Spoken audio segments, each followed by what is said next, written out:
1, 2, 1, 2, tout le monde m'entend. Bienvenue à vous tous et toutes aujourd'hui à la Cité Fertile pour cette soirée un peu de fin d'année d'Histoire Crépue. Merci d'être là. On va accueillir aujourd'hui comme MC qui va guider cette soirée la grande et l'unique Safia Fierce. Et je vais vous demander de faire un tonnerre d'applaudissements.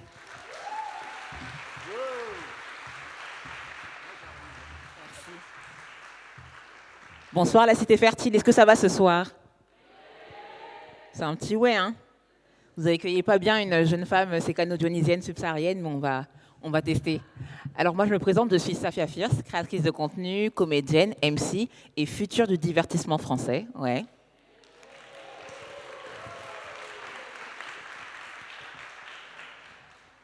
J'anime beaucoup d'événements et j'aime bien commencer par vous emmener dans mon monde. Moi, je suis citoyenne de la République libre de Seine-Saint-Denis.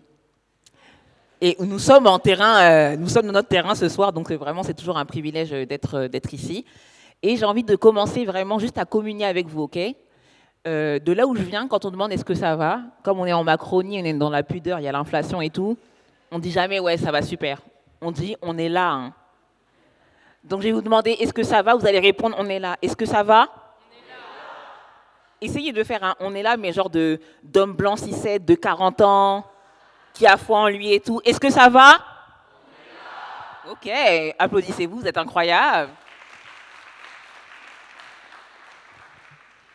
Alors, c'est toujours important, c'est vrai, dans nos luttes de se rappeler qu'on n'est pas juste, struggle, qu'on est aussi joie. Et ce soir, c'est pour ça qu'on est réunis. Comme vous le savez, il nous reste quelques soutiens. On est à peu près à combien de soutiens? 400? 400 à peu près? 400, ok. Donc 400 soutiens pour réussir à obtenir le palier de 5000 soutiens. Je le répète, du coup, c'est pour recruter des journalistes d'actualité pour nous permettre d'être plus réactifs dans un climat médiatique défavorable parce que el fascismo is real. Pour publier des articles, textes et vidéos qui décortiquent l'actualité avec un regard antiraciste et pour lancer un plateau d'actualité qui nous permet de donner la parole à des militants de terrain. Et si vous êtes au courant des actualités de l'histoire crépue, vous avez vu qu'en ce moment, ils recrutent beaucoup de gens. Et voilà, pour que je sois devant vous bien payé, continuez de donner de l'argent. Mais faites-le aussi pour lutter contre le fascisme, évidemment. Et j'aimerais qu'on chante ensemble une chanson juste pour accueillir l'argent ensemble, là. Une chanson de manifestation. Moi, j'aime bien les chansons un peu pétage, vous voyez, comme par exemple « Chargez, chargez, chargez ». Et il y a une autre chanson qui passe souvent, c'est « Ils ont l'argent, ils donnent à qui ils veulent ». Et je veux qu'on le fasse ensemble. Est-ce que vous êtes chaud ou pas? Ok, 3, 4. Ils ont l'argent. Encore plus fort. Encore, encore. Encore, encore. Bravo les faroteurs, applaudissez-vous encore. Donc trêve de blablaterie, sinon il aurait fallu me payer plus. Non, je rigole. Je le fais vraiment pour l'amour de la France, pour qu'on l'écrive ensemble cette histoire. Pas la France de Macron, mais la nôtre. Celle qu'on écrit, celle qu'on peut choisir. Et cette campagne, voilà, c'est notre réponse vraiment face à toutes ces forces du mal. Hein, parce que nous ne sommes pas des moldus. Au programme, nous aurons du stand-up, des performances, un DJ set, vraiment ça va être incroyable. Et là, on va commencer vraiment avec, je ne sais pas comment la décrire, elle est vraiment zinzin. Mais vous voyez, une bonne folle du bus. Désolée Alicia.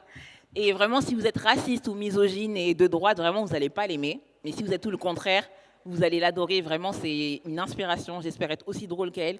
Et vraiment, accueillez-la avec tout l'amour du monde parce qu'elle fait un taf incroyable dans un monde plein de ténèbres. Donc, s'il vous plaît, faites du bruit pour Alicia, c'est tout. J'espère que vous allez toujours bien. Il fait froid, non? Ouais. C'est le deuxième événement qu'Histoire Crépue fait et c'est toujours dans des salles hyper froides. Je ne comprends pas, pourtant, de là où vous venez, il fait chaud. Et j'ai trop le seum parce que j'avais prévu une tenue bien crunchy et tout, et là, maintenant, je dois ressembler à la masse, à vous. Mais c'est OK, donc le photographe ne me prend pas trop en photo. Donc la prochaine personne qu'on accueillera, on reste toujours dans le thème de l'humour. C'est une personne qui est fabuleuse, qui fait même rire sa psy, qui a fait rire aussi comment on appelle ça? Toute la maison de psychiatrie. C'est quoi le mot en français déjà? Maison de psychiatrie? Hôpital psychiatrique, pardon. Je suis trop bilingue, des fois je me perds. Et elle a intitulé un spectacle qui s'appelle Trop drôle pour mourir. Et c'est fantastique parce que vraiment, elle nous apprend vraiment à briser les tabous et à pouvoir parler de choses qui sont très sombres. Et elle permet aussi d'ouvrir de très grandes discussions. Donc, s'il vous plaît, faites le maximum de bruit pour ma Marie. Alors, juste avant de commencer, je vais vous demander une petite faveur. Là, on est de plus en plus. Vraiment, aujourd'hui, c'est bien rempli. Est-ce qu'on peut applaudir Histoire Crépue vraiment pour cette salle?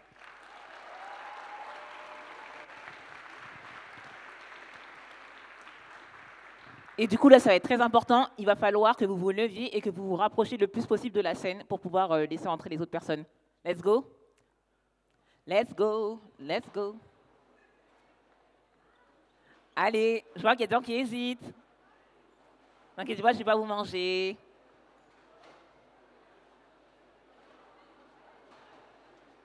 Chargez, chargez, chargez, chargez. Let's go. Vous me faites un signe pour me dire quand ça s'arrête. Hein. On est good. On est proche. Ça va? Enchanté. Coucou, ça va?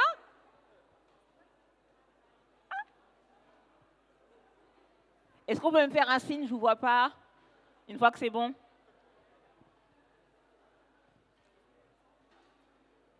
Si quelqu'un pouvait me faire un signe. Réa, Sunboy. Et j'en profite pour dire que Alicia Sietou n'a pas eu le temps de faire son actualité. Elle jouera son spectacle Insolence à la scène Barbès le 11 janvier. Son Instagram, c'est Alicia Sietou, donc n'hésitez pas à la suivre. N'hésitez pas à me faire un signe pour me dire, je vois personne de l'équipe. Je suis seule au monde. Pour reprendre Corneille, on reste dans le thème. Ok, je pense qu'on va pouvoir démarrer. On est bon? Est-ce que vous pouvez applaudir si c'est bon pour vous ou pas? Parfait. La prochaine personne qui nous rejoindra sur scène est un peu intimidée, là, parce que c'est un peu impressionnant d'être devant vous. Je veux juste d'abord, on va un peu se chauffer, histoire de bien l'accueillir, parce qu'elle vous demandera de répondre à ses phrases. Donc, juste avant de l'introduire, j'ai envie de tester un truc pour vous. Moi, je suis la plus grande hater du RERB.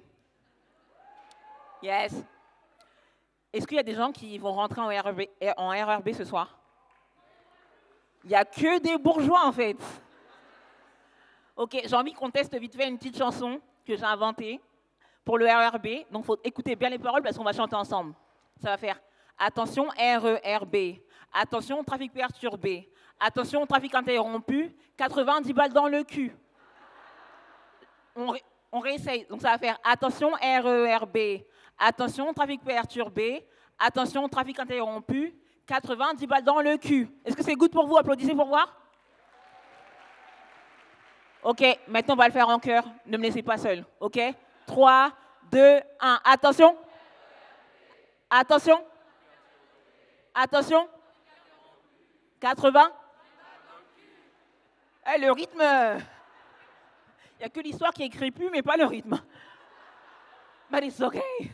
Applaudissez-vous, vous êtes incroyables ce soir, vraiment. Donc là, pour la prochaine performance, on va quitter le rire, on va rejoindre quelque chose de plus solennel, de très fort aussi. Là, la personne qui va nous rejoindre, c'est vraiment une griotte de sa propre histoire, vraiment digne représentante de la Westafi. Est-ce qu'il y a des Westaf ce soir? Ok, ok. On n'est pas histoire crépue, très bien. Pour elle, les mots sont une arme douce. Ils sculptent le vécu, pensent les blessures et donnent voix à ce qui ne se dit pas. À travers son parcours, elle transforme chaque expérience en récit et chaque récit en force. S'il vous plaît, faites le maximum de bruit pour It's Fati.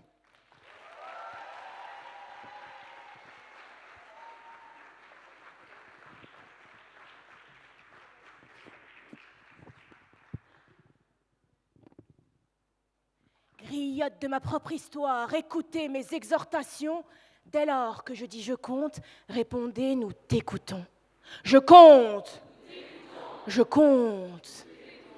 Mes enfants, il y a de cela des siècles, lorsque le sable faisait office d'encre et que le doigt faisait office de plume, lorsque les paroles étaient plus lourdes que les pierres et que le vent lui-même s'arrêtait pour entendre, on disait que chaque histoire naissait 2 fois, une fois dans le cœur de celui qui la porte et une fois dans la bouche de celui qui ose la dire.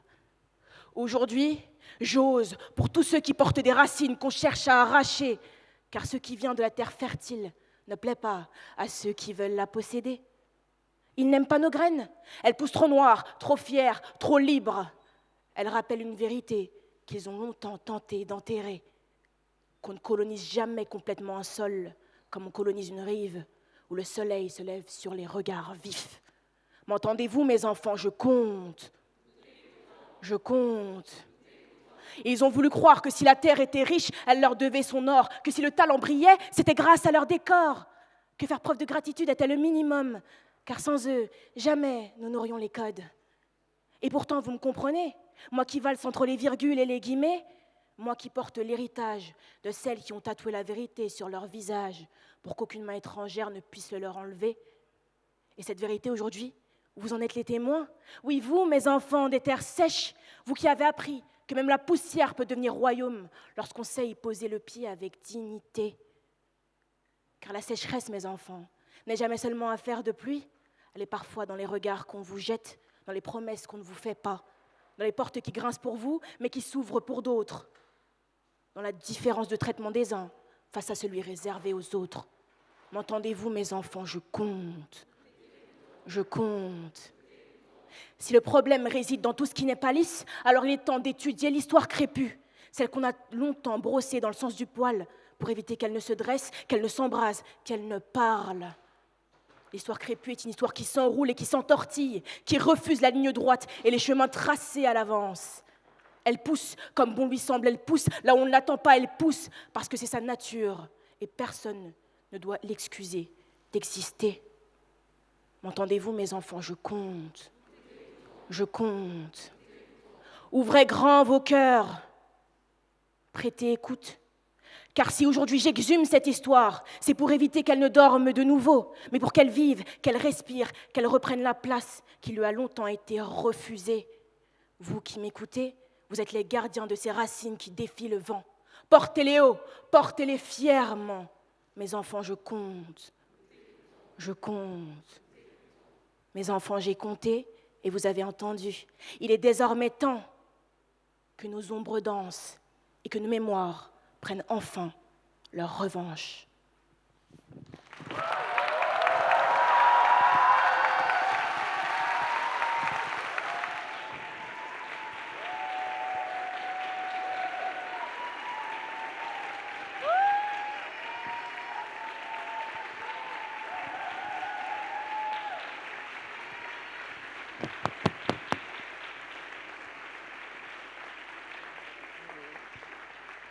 Vraiment, quelle star. Est-ce qu'on peut encore l'applaudir, s'il vous plaît?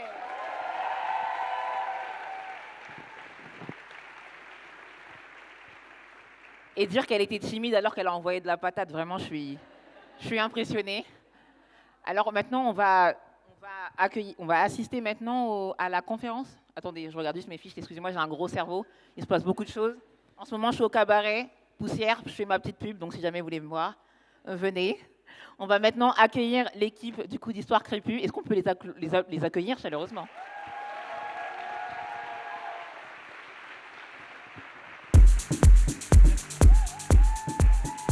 Ouais!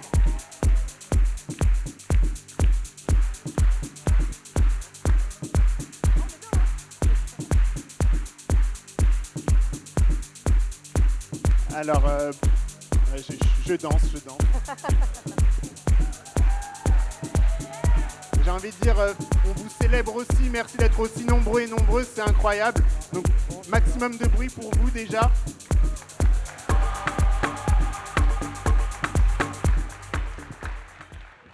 Trop bien, merci beaucoup d'être aussi nombreux et nombreuses, c'est impressionnant. Je pense que si vous vous retournez un petit peu pour regarder, c'est ouf, la salle est remplie. Je dis juste un petit mot, pourquoi on est 4 sur scène, parce que c'est les 4 champions de l'équipe d'Histoire Crépue que je vais laisser se présenter. Moi, je suis Sumboy, vous avez souvent vu ma tête, mais vous avez moins vu la tête de Réa, du coup, producteur de la chaîne Histoire Crépue depuis 2020. Ça va. Salut toi. Du coup, moi, c'est Eli, je suis réalisateur du coup Histoire Crépue depuis septembre, et ça fait plaisir d'être dans l'équipe.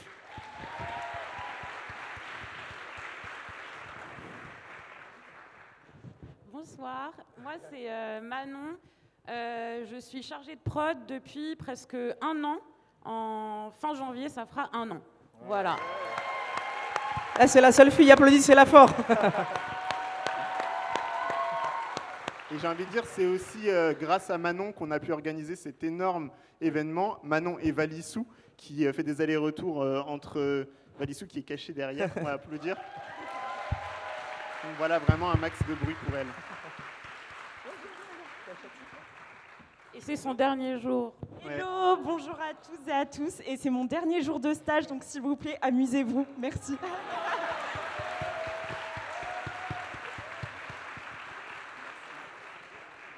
Donc en gros, là, l'idée, c'est qu'on va vous raconter un petit peu les coulisses de la chaîne Histoire Crépue. Là, on est encore un peu les 4, mais vas-y. Mais chacun va repartir petit à petit à son poste et on va appeler des créateurs et créatrices qui tournent des vidéos avec nous sur les réseaux sociaux. Je sais que vous êtes dans la salle. Rapprochez-vous de ce côté pour que je puisse vous faire monter sur scène dans 5 minutes, même pas. Jane, elle est où? Ah bah voilà, rapproche-toi par ici. Ouais, c'est ça. Vas-y, ok. Il y a plusieurs créateurs et créatrices qui sont dans la salle. Rapprochez-vous par ici, je vais vous appeler dans quelques minutes. Attends, on va les faire monter juste après. Ah oui, Mohamedou. D'abord, on explique un petit peu peut-être l'événement qu'on fait aujourd'hui.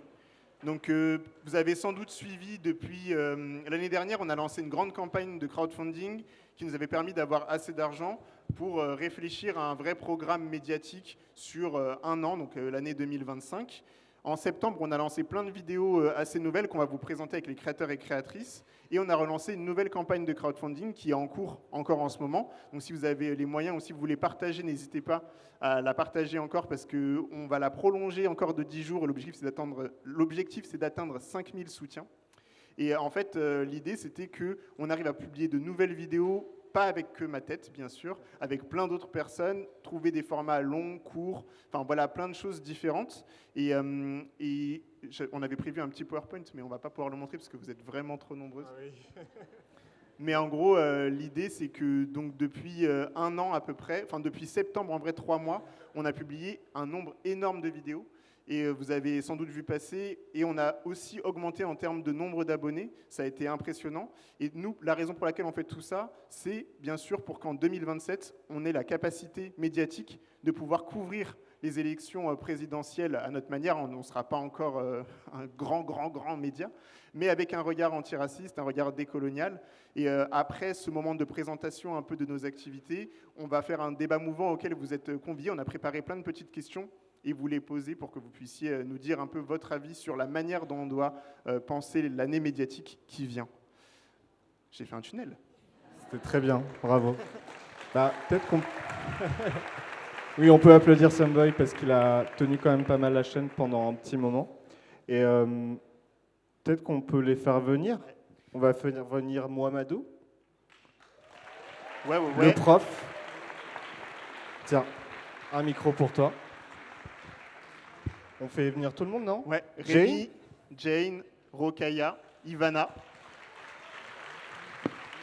Et moi, je vais quitter la scène. Ah ouais, tu crois? On va le faire passer. Alors l'idée là, c'est de vous présenter un petit peu les différents formats qu'on a réfléchis avec des créateurs et créatrices qui ont chacun un peu leur angle et qui vont se présenter rapidement pour dire ce qu'ils et elles font et ce qu'ils et elles ont pu travailler avec Histoire Crépue. L'idée, c'est d'être un peu détente et juste de se présenter voilà, les uns les autres. Peut-être Mohamedou, si tu commençais à te présenter, qui es-tu? Et après, je te demanderai qu'est-ce qu'on a fait ensemble. Okay. Bonsoir à toutes et tous. Franchement...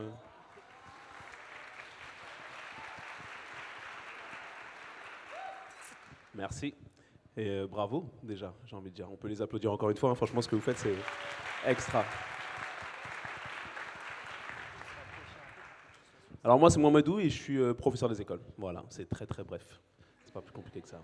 Mais pas que quand même, t'as écrit un livre, t'as une chaîne, tu fais plein de trucs. C'est vrai. Bah voilà. Je suis professeur des écoles, je publie des vidéos sur les réseaux sociaux qui touchent du coup à l'école, au monde scolaire. Professeur des écoles, pour ceux qui ne savent pas, c'est les instituts, voilà, anciennement, donc maternelle et école élémentaire jusque CM2. Et effectivement, j'ai écrit un livre qui est un prolongement de ce que je propose déjà sur le réseau. Si jamais je devais résumer, je dirais qu'en fait, j'essaie juste d'ouvrir les portes de l'école. Voilà, l'école, c'est un lieu qui est un peu paradoxal. On y a toutes ou presque toutes et tous été, mais lorsque on n'y est plus, on a tendance à oublier ce qui s'y passe en fait. Et du coup, l'enjeu pour moi avec ces vidéos, les réseaux sociaux, c'est juste d'ouvrir un tout petit peu. Pas pour dire que j'ai les réponses à toutes les questions que je vais poser, mais juste pour ouvrir le débat et dire, voilà, les parents, les curieux, curieuses, finalement, vous nous confiez vos enfants, vos neveux, que sais-je. C'est important, je crois, d'avoir un regard sur ce qui s'y passe, pas pour dire qu'on va se substituer les uns aux autres, mais juste pour dire qu'on va peut-être avoir un regard complémentaire et essayer d'avancer tous ensemble, parce qu'on l'a bien compris, on vit dans un monde assez complexe qui nous pose toutes et tous beaucoup de questions. Voilà. Bah, merci beaucoup, Mohamedou, d'être avec nous. Je vais laisser Jane se présenter. Qui es-tu? Qu'est-ce que tu fais? Bonsoir tout le monde. Moi, je m'appelle Jane. Je suis un peu intimidée parce qu'il y a Mohamedou. Il ne faut pas que, que je le rencontre pour la première fois, donc on discutera après. Bonsoir, donc je m'appelle Jane. En gros, moi, je suis une passionnée de jeux vidéo. Je ne sais pas s'il y a des gens qui jouent un petit peu aux jeux vidéo dans la salle. Par applaudissement, peut-être. Yes. Les gamers sont partout.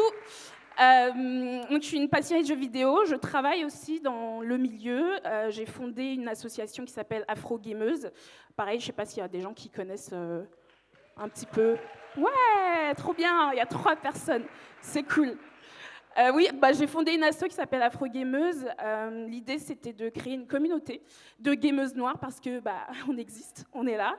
Et puis, on fait plein de choses aussi dans le milieu. L'idée, c'était vraiment de faire en sorte qu'on prenne plus notre place pour les femmes noires, bien sûr, mais aussi pour les personnes sous-représentées dans le secteur du jeu vidéo globalement.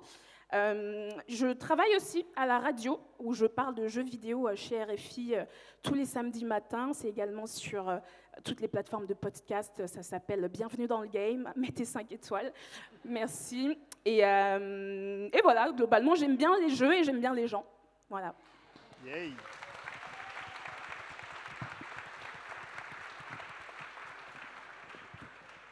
Ensuite, on a avec nous Rokaya. Est-ce que tu veux te présenter? Qui es-tu et qu'est-ce que tu fais? Bonsoir à tous. Donc moi c'est Rokaya Diallo, comme la militante, voilà. Donc et ouais, c'est dur, mais j'ai juste dit Rokaya là pour pas, tu vois. Mais en fait c'est Rokaya Diallo. Voilà, Rokaya Diallo, l'autre pour les autres, voilà. Donc je suis humoriste comme ma Marie et Alicia que vous avez vu, et j'ai rejoint récemment l'heure des Ros. Donc voilà, avec.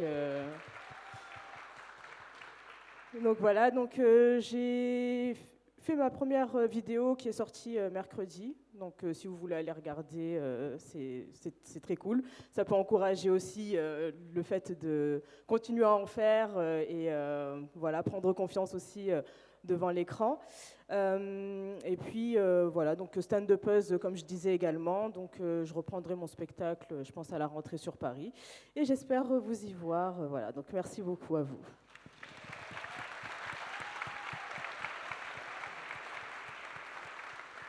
Ensuite, on a Ivana. Bonsoir à tous et à toutes. C'est hyper impressionnant. Du coup, je m'appelle Ivana, je suis étudiante en histoire, bientôt docteur en histoire. Ouais. Je travaille principalement sur l'histoire des Antilles et du coup, je crée un peu des vidéos de vulgarisation historique, principalement sur l'histoire des Antilles et notamment en collaboration avec Histoire Crépue.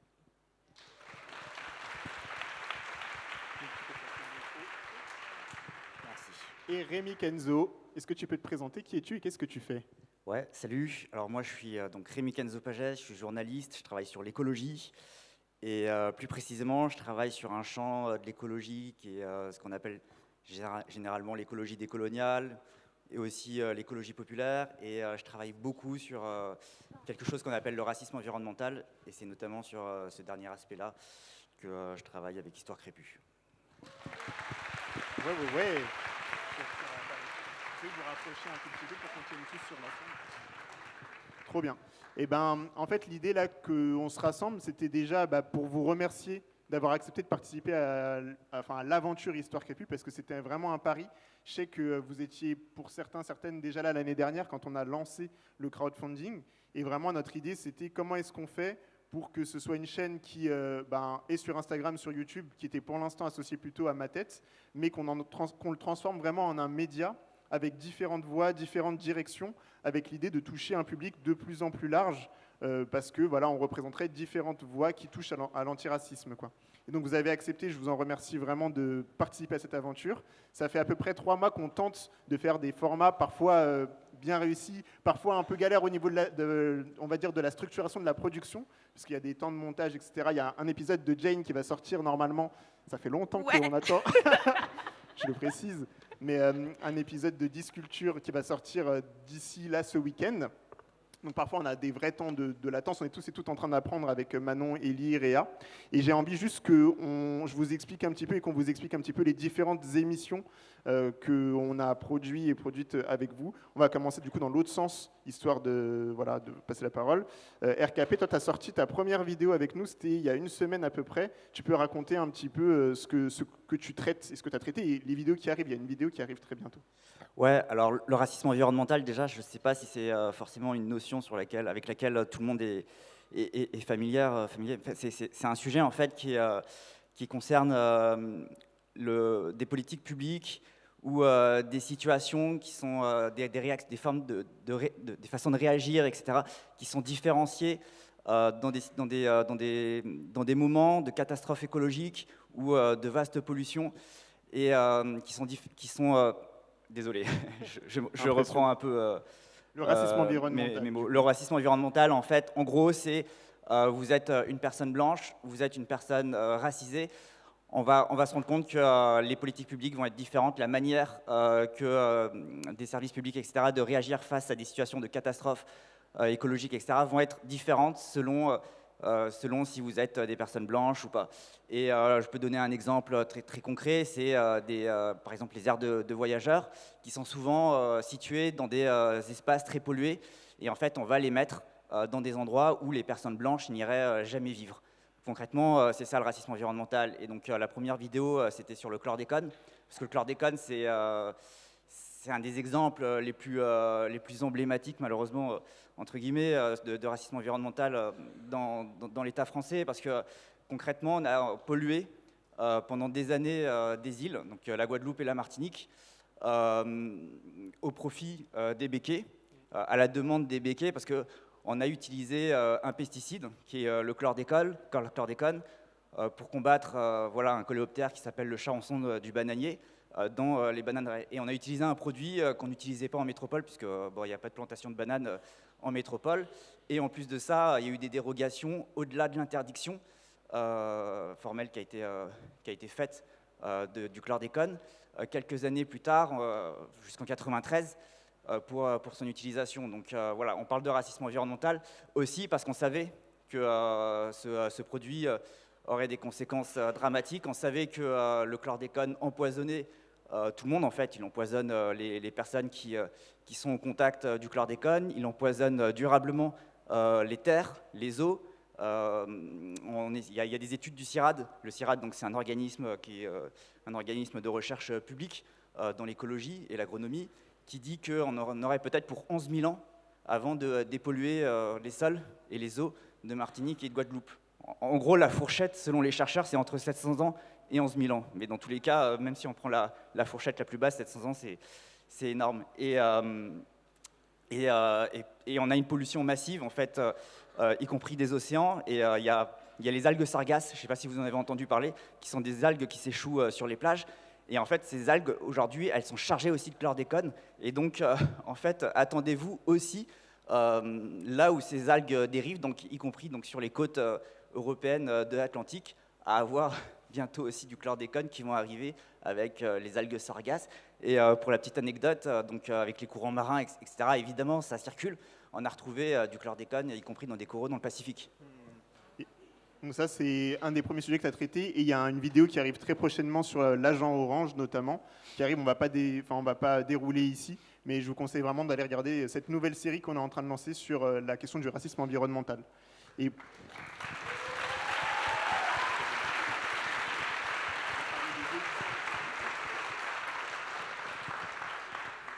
Et là, on était sur la question du chlordécone.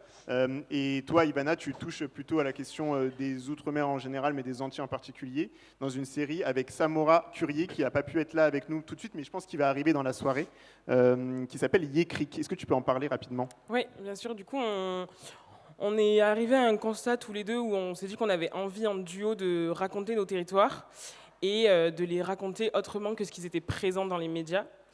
Ou de ce qu'ils étaient absents dans les médias. Et donc justement, notre premier épisode, on parle de cette vision hyper binaire avec laquelle les médias représentent nos territoires, donc genre, les territoires dits d'outre-mer, entre gros guillemets. Donc on a soit l'aspect sable blanc, paradis, coquillages et crustacés, soit cartel, hyper dangereux, etc. Donc notre premier épisode, il était vraiment basé sur ça, c'était notre épisode pilote. Et ensuite là, on en a d'autres qui vont bientôt sortir, notamment un sur la véritable histoire de Christophe Colomb. Donc, spoiler, il n'a rien découvert. Et un autre qui va notamment parler de la grève générale qui a eu lieu en Guadeloupe en 2009 et de comment la richesse est hyper mal, tu parlais des béquets, hyper mal répartis aux Antilles, avec donc les béquets qui sont en gros les descendants des colons, enfin qui sont des colons quoi. Donc voilà, c'est un peu nos sujets. Pour l'instant, on est un peu antillais-centré, j'avoue, parce qu'on est tous les deux guadeloupéens. Mais notre objectif, c'est de parler au maximum de tous les territoires de Outre-mer. Voilà.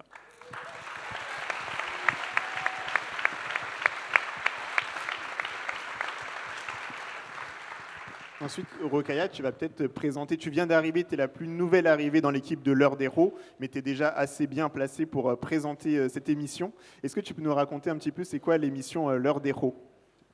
Alors, L'Heure d'Héros, pour la faire courte, c'est une émission qui tend à décortiquer l'actualité. Donc, en fait, on a une équipe d'humoristes, on est 6 en tout. Donc, il y a DL, il y a Samir, Disquette, Jied, moi et Lounès, voilà. Et donc on est 6 et donc on décortique l'actualité avec humour. Évidemment, on va prendre des sujets qui vont, on va dire, mettre en avant aussi l'antiracisme et des sujets où l'actualité, malheureusement, va mettre en avant le racisme, le fait qu'on soit aussi militant dans la vraie vie. Donc on va prendre des sujets qui vont nous tenir à cœur et des sujets qu'on va choisir nous-mêmes également. Donc ce qui est plutôt cool avec Histoire qui repue, parce qu'on n'a pas de censure. On va dire vraiment les choses telles qu'on les pense. Mais voilà, toujours avec humour. Après, comme je vous ai dit, moi je suis Rokhaya Diallo aussi. Donc moi, mon but, c'est d'avoir autant de haters qu'elle. Voilà. Donc ça veut dire que si j'en ai autant qu'elle et qu'on en a autant qu'elle, c'est que ça fonctionne et c'est très bien. Voilà. Merci beaucoup. Donc maintenant, on va parler d'une émission plutôt pop qui s'appelle Disculture et que tu animes, Jane. Est-ce que tu peux nous présenter un petit peu et pourquoi ça te tenait à cœur ce sujet spécifiquement ?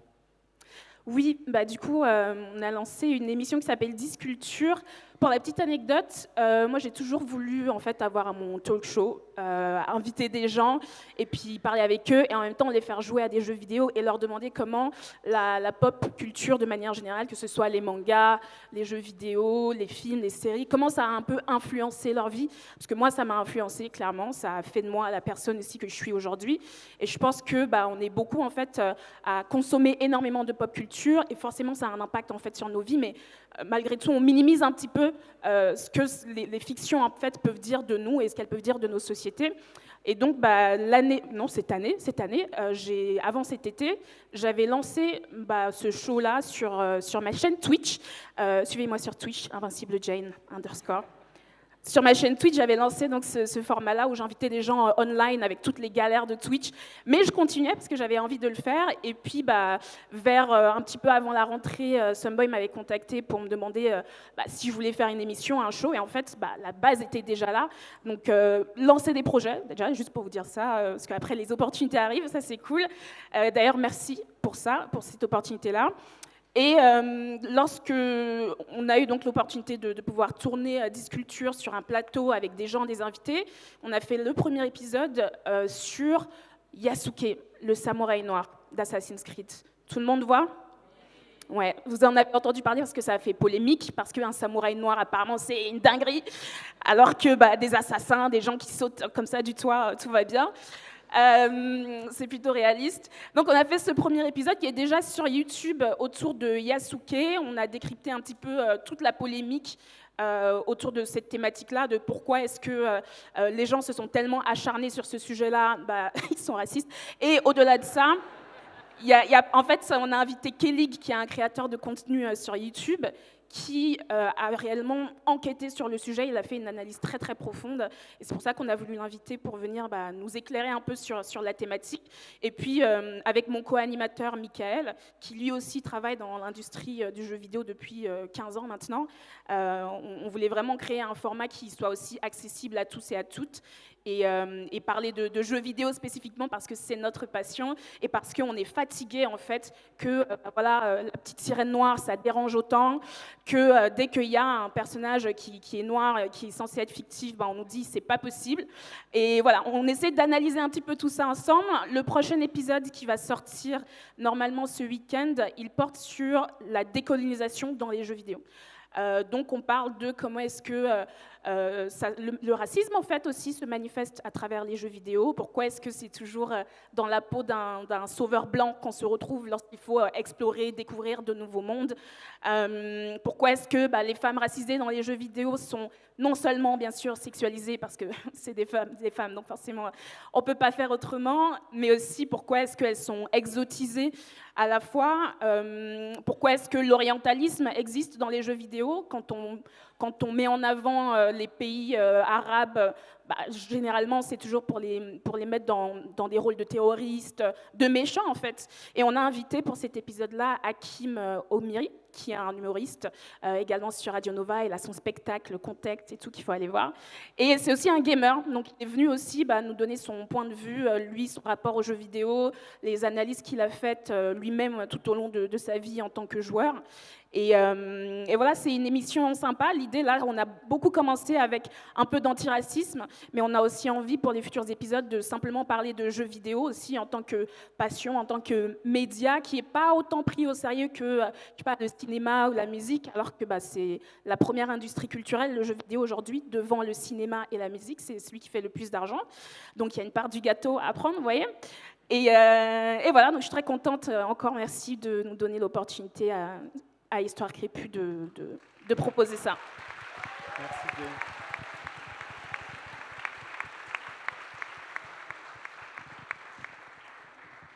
Et avec Mohamedou, on a décidé de parler d'éducation au sens large, pas forcément sur les questions d'antiracisme spécifiquement. Est-ce que tu peux nous raconter un petit peu l'émission que tu as pensée, Histoire extrascolaire ? Yes. C'est parti de vous, en fait, de la proposition que vous nous avez faite, à savoir est-ce que certaines ont des idées. Et étant donné que je suis enseignant, voilà, parler d'école, je crois que ça fait sens. Lorsque moi, je me suis lancé sur les réseaux, parce que finalement, c'est la continuité qui m'a amené là, au moment du confinement, je ne sais pas si les gens se souviennent, j'ai vu qu'il y avait des collègues ici, donc oui, certaines, mais les enseignants étaient réquisitionnés, c'est-à-dire qu'on ne s'est pas arrêté de travailler, on continuait à bosser de la maison, tandis que les enfants étaient chez eux avec leurs parents. Et dans ce cadre-là, moi, en échangeant avec la famille, je me rends compte qu'il y a tout un tas d'informations que les familles ne savent pas à propos de leurs propres enfants. Et pareillement, il y a des informations que moi, je n'ai pas par rapport aux élèves que je reçois et qui parfois peuvent être pertinentes. Le but, ce n'est pas de rentrer dans les familles ou que les familles s'immiscent non plus dans l'école de manière intrusive, mais plutôt d'échanger ce qui peut être intéressant dans le cadre scolaire pour les enfants. Donc, lorsque j'ai discuté avec Someboy et son équipe, l'idée c'était ça en fait. C'était pas forcément de parler de l'école sous un angle raciste, parce que là aussi, spoiler alert, j'ai envie de dire, est-ce que l'école est un lieu où le racisme s'invite ? Bon, j'ai pas besoin d'aller plus loin. Mais plutôt de parler d'école comme je la voyais, parce qu'encore une fois, comme je l'ai dit tout à l'heure, je trouve que c'est un lieu qui est trop fermé pour les enjeux qui y sont. C'est pas plus compliqué que ça. Je pense que, enfin, je sais pas, qu'est-ce que vous en pensez ? Est-ce que vous êtes content d'avoir un petit œil dans l'école de vos enfants, neveux, nièces, que sais-je ? Bon, bah voilà, c'est l'enjeu. Et moi aujourd'hui, je suis super heureux en fait, parce que lorsque je regarde j'allais dire la salle de classe, j'ai l'impression, ça c'est des, voilà, c'est des lapsus que les enseignants ils ont parfois. Ils sont dans leur salle de classe, ils disent j'étais dans ma chambre. Bon, tellement on est à l'école.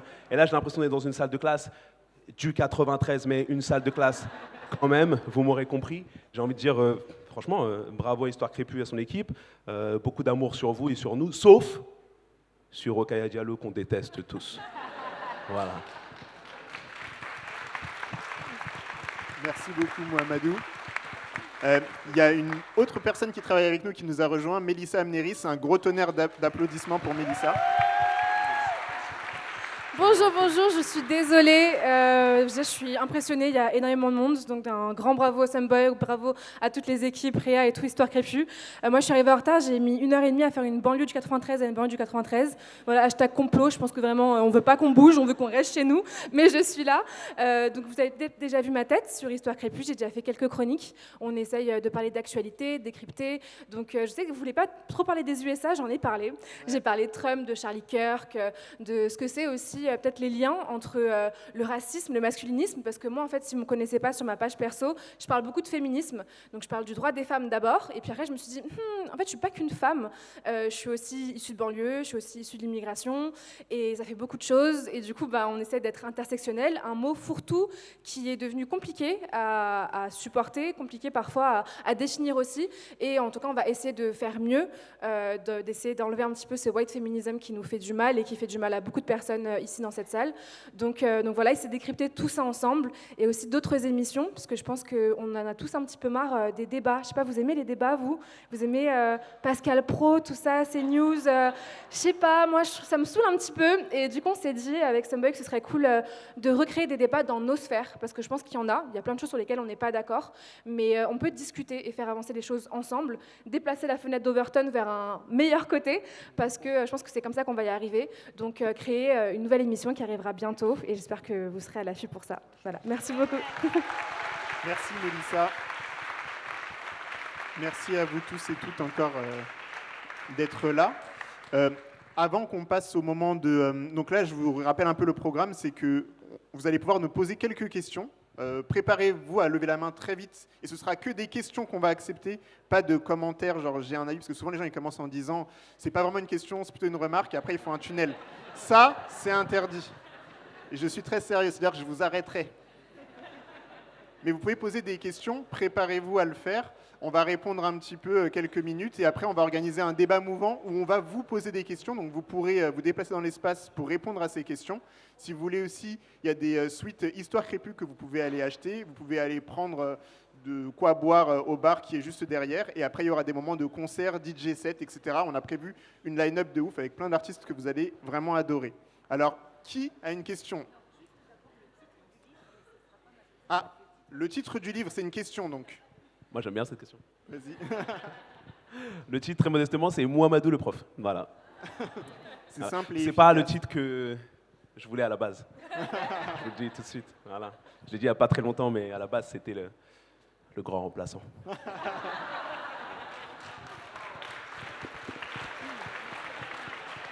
Alors, qui a la première question? Personne? Vous êtes hyper nombreux et nombreuses et pas de questions. Ça va arriver? Pardon, je ne vois pas. Ah oui, derrière. Ok, pardon. Il y a le micro qui va arriver par ici.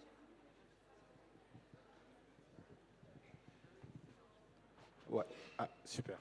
Bonsoir. Bonsoir. Moi, c'est Dinanga. J'ai une question. Déjà, bravo pour tout ce que vous faites. C'est vraiment super. Là, on a plusieurs créateurs de contenu qui sont basés en France. Est-ce que Histoire Crépue a pour objectif de collaborer aussi avec des créateurs de contenu qui sont basés dans des lieux comme, par exemple, en Afrique, en Asie, aux Antilles? Voilà, tout simplement. Super question.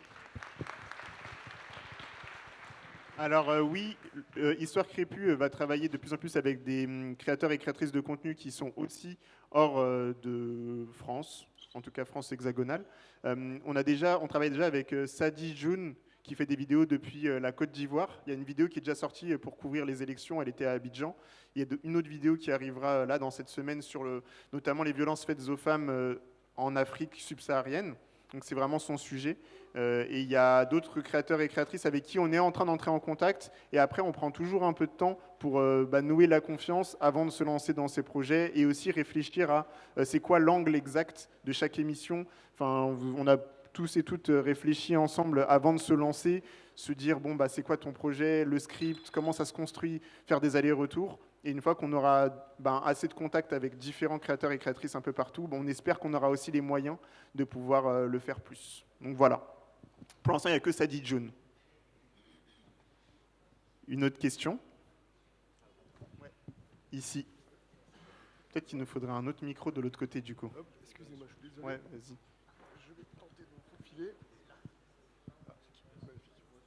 C'est juste là. Tu peux lever bien la main. Ouais. Hello tout le monde. Je m'appelle Camille, K-A-M-I. Enchanté.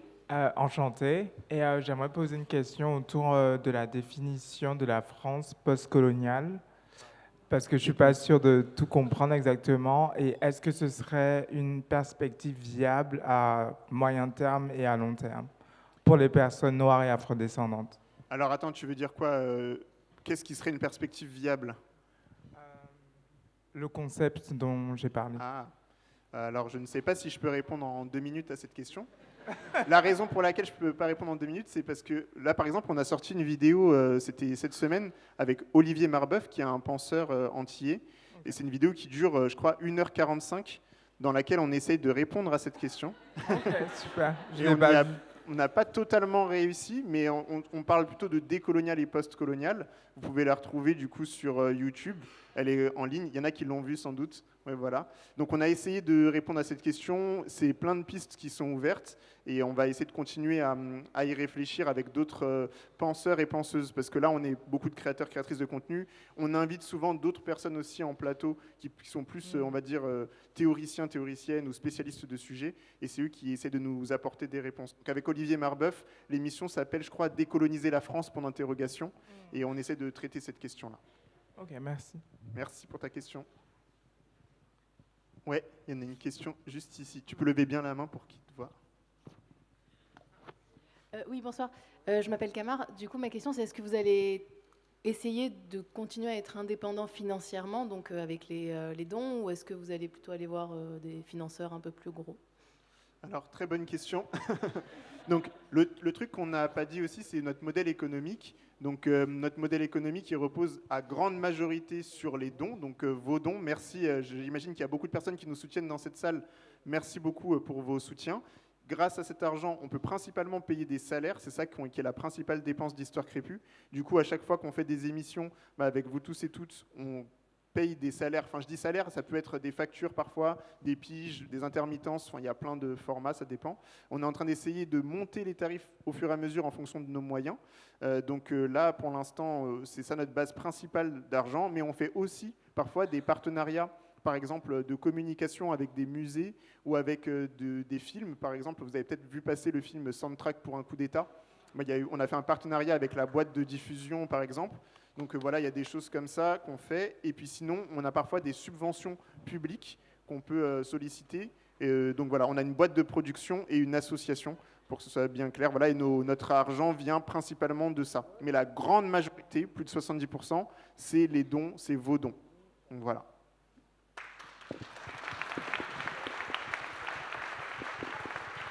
On avait fait des petits graphiques, mais vous ne les voyez pas, on n'a pas d'écran arrière. Il y a une autre question là-bas. Super. Je sais pas. Ouais.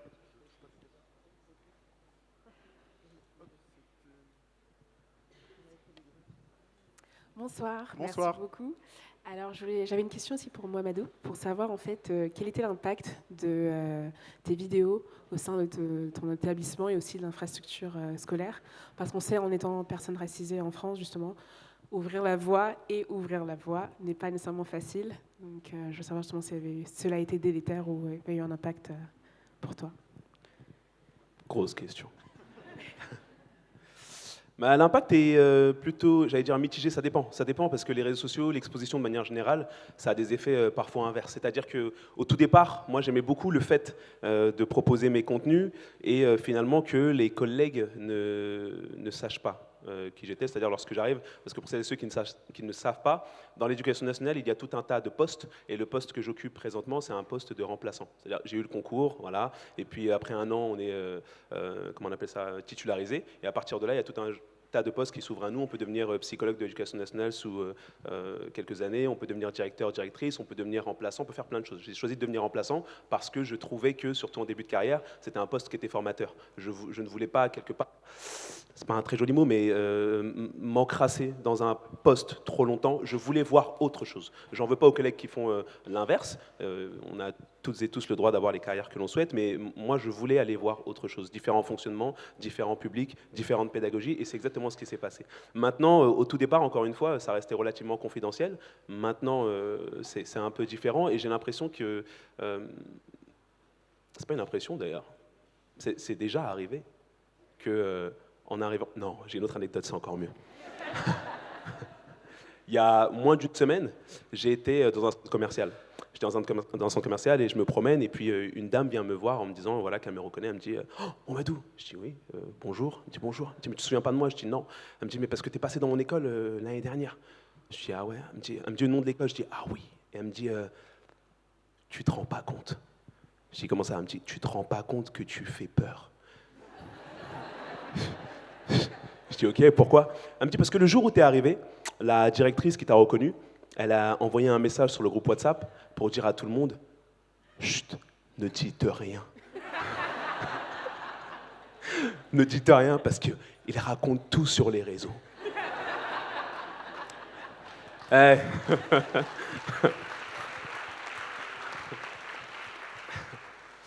Je comprends ce qu'elle dit, même si dans mes vidéos, jamais je n'ai donné le nom d'un enseignant, jamais je n'ai donné le nom d'une école, mais j'entends ce qu'elle voulait dire. Et effectivement, après avoir vécu l'expérience dans son école, j'aurais dû en parler. Peut-être qu'un jour je le ferai, parce que dans cette école, il est passé des véritables dingueries. Donc voilà ce qui se passe aujourd'hui, c'est que je crois que parfois, malheureusement, il peut y avoir un tout petit peu d'appréhension en se disant, mais est-ce qu'il va parler de nous en fait? Est-ce que... Non, moi ce que je fais, c'est raconter des situations que tout le monde, je crois, traverse dans l'institution scolaire et des situations qui peuvent parler au plus grand nombre. Donc ce que je viens de raconter, c'est à la marge. Mais de manière générale, c'est un écho qui est plutôt positif. Parce que les collègues, lorsque j'arrive dans une école, eh bien, généralement, ils me disent qu'ils se reconnaissent dans les situations, qu'ils sont contents d'avoir quelqu'un qui en parle en toute transparence, sans enjoliver, et sans non plus essayer de détruire l'institution. Moi, c'est pas mon... l'institution, elle a plein de défauts, mais mon but, c'est juste de la raconter telle qu'elle est. Voilà, de la laisser voir telle qu'elle est, parce que, et c'est aussi la démarche derrière le livre, lorsque sur un lieu comme l'école qui est plein d'enjeux, eh bien, on ne sait pas ce qui se passe à l'intérieur, alors qu'il y a nos enfants dedans, on se met à fantasmer en fait. On se met à fantasmer et c'est ça le pire. Dans les 2 numéros qu'on a fait ensemble, le premier tourne autour de la question du harcèlement, qui est plutôt consensuel, on sait tous que ça fait du mal, mais le 2e numéro tourne autour de l'EVARS, l'éducation à la vie affective, relationnelle et sexuelle. Et je sais que c'est quelque chose qui est très crispant pour tout un tas de parents, même si généralement ils sont d'accord. La question qu'on se pose souvent, c'est comment est-ce qu'on va mener cet enseignement ? Parce qu'on ne sait pas qui va le mener, comment ça va être fait. Est-ce qu'on peut faire confiance à l'institution? Est-ce qu'on peut faire confiance aux enseignants? Sachant que l'institution elle-même est parfois pourrie de l'intérieur. On l'a vu là récemment dans les écoles à Paris, il y a des animateurs qui sont scotchés parce que justement il y a des abus sexuels. Donc en fait, que ce soit dans les familles, que ce soit au sein de l'école, que ce soit parfois même au sein de l'ASE, il y a ces choses-là. Mais si on n'en parle pas, qui va le faire? Surtout dans un monde, et on est chez Histoire Crépue aujourd'hui, où le racisme fait ce qu'il a à faire. Qui sont, à votre avis, je l'ai dit dans une vidéo il n'y a pas très longtemps, le public qui est le plus visé par ces choses-là, alors qu'on vit dans un monde où le racisme fait des dégâts? C'est les personnes, les enfants qui sont racisés en fait. Donc il faut en parler. Moi, lorsque j'ouvre les portes de l'école, c'est pas pour dire je sais ce qu'il faut faire, c'est pour souvent dire je ne sais pas ce qu'il y a à faire, mais votre avis m'intéresse parce que vous avez des choses à dire. Et je crois que ça, c'est ce que les gens voient, donc l'accueil est plutôt positif. Ouais.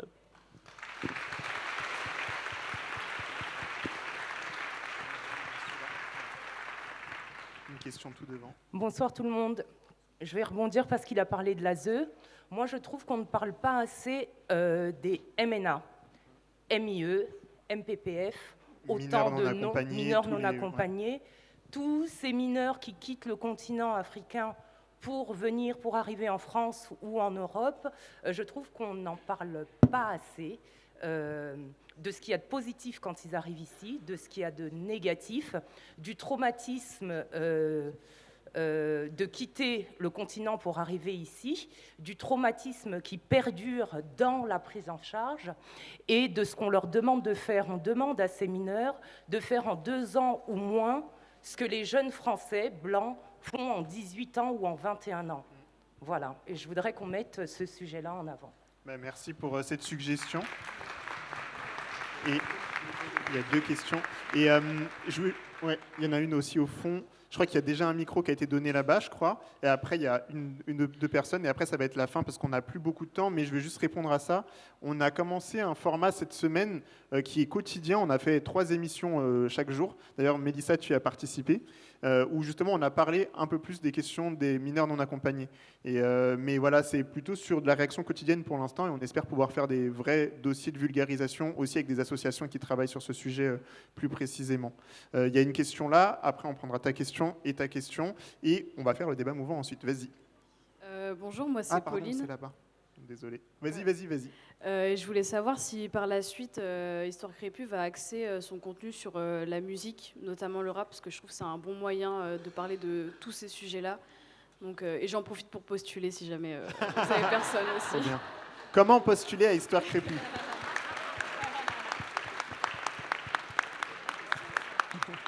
Alors, pour la musique, ouais, il y a déjà, on a fait plusieurs tentatives, notamment une émission qui a été menée par Samora Curier, qui s'appelle Pull Up, où il y a justement eu un épisode sur la musique. Il y a aussi d'autres personnes qui préparent des émissions. Là, on est un groupe, mais il y en a d'autres émissions qu'on a produites sur Histoire Crépue. Tous les créateurs et créatrices ne pouvaient pas forcément être là aujourd'hui. Mais donc, on va parler de musique. Pas encore une émission 100% dédiée à la musique. Là, c'était plutôt une émission dédiée aux cultures ultramarines en général. Et on a parlé de la musique avec Samora, qui va revenir avec un nouveau format un peu plus actu dans les mois qui viennent.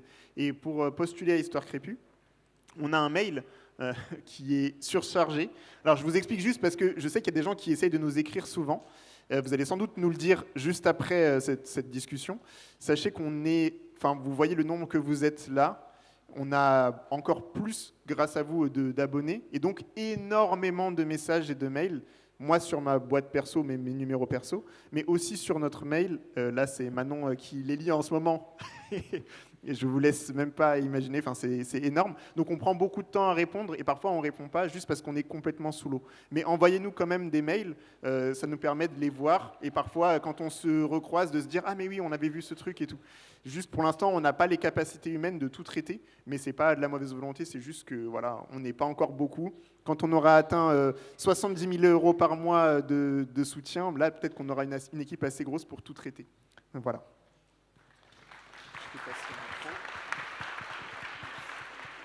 Moi, je me questionne par rapport, du coup, vous amenez des thématiques très subversives aujourd'hui en France, parce que c'est encore très tabou, le racisme.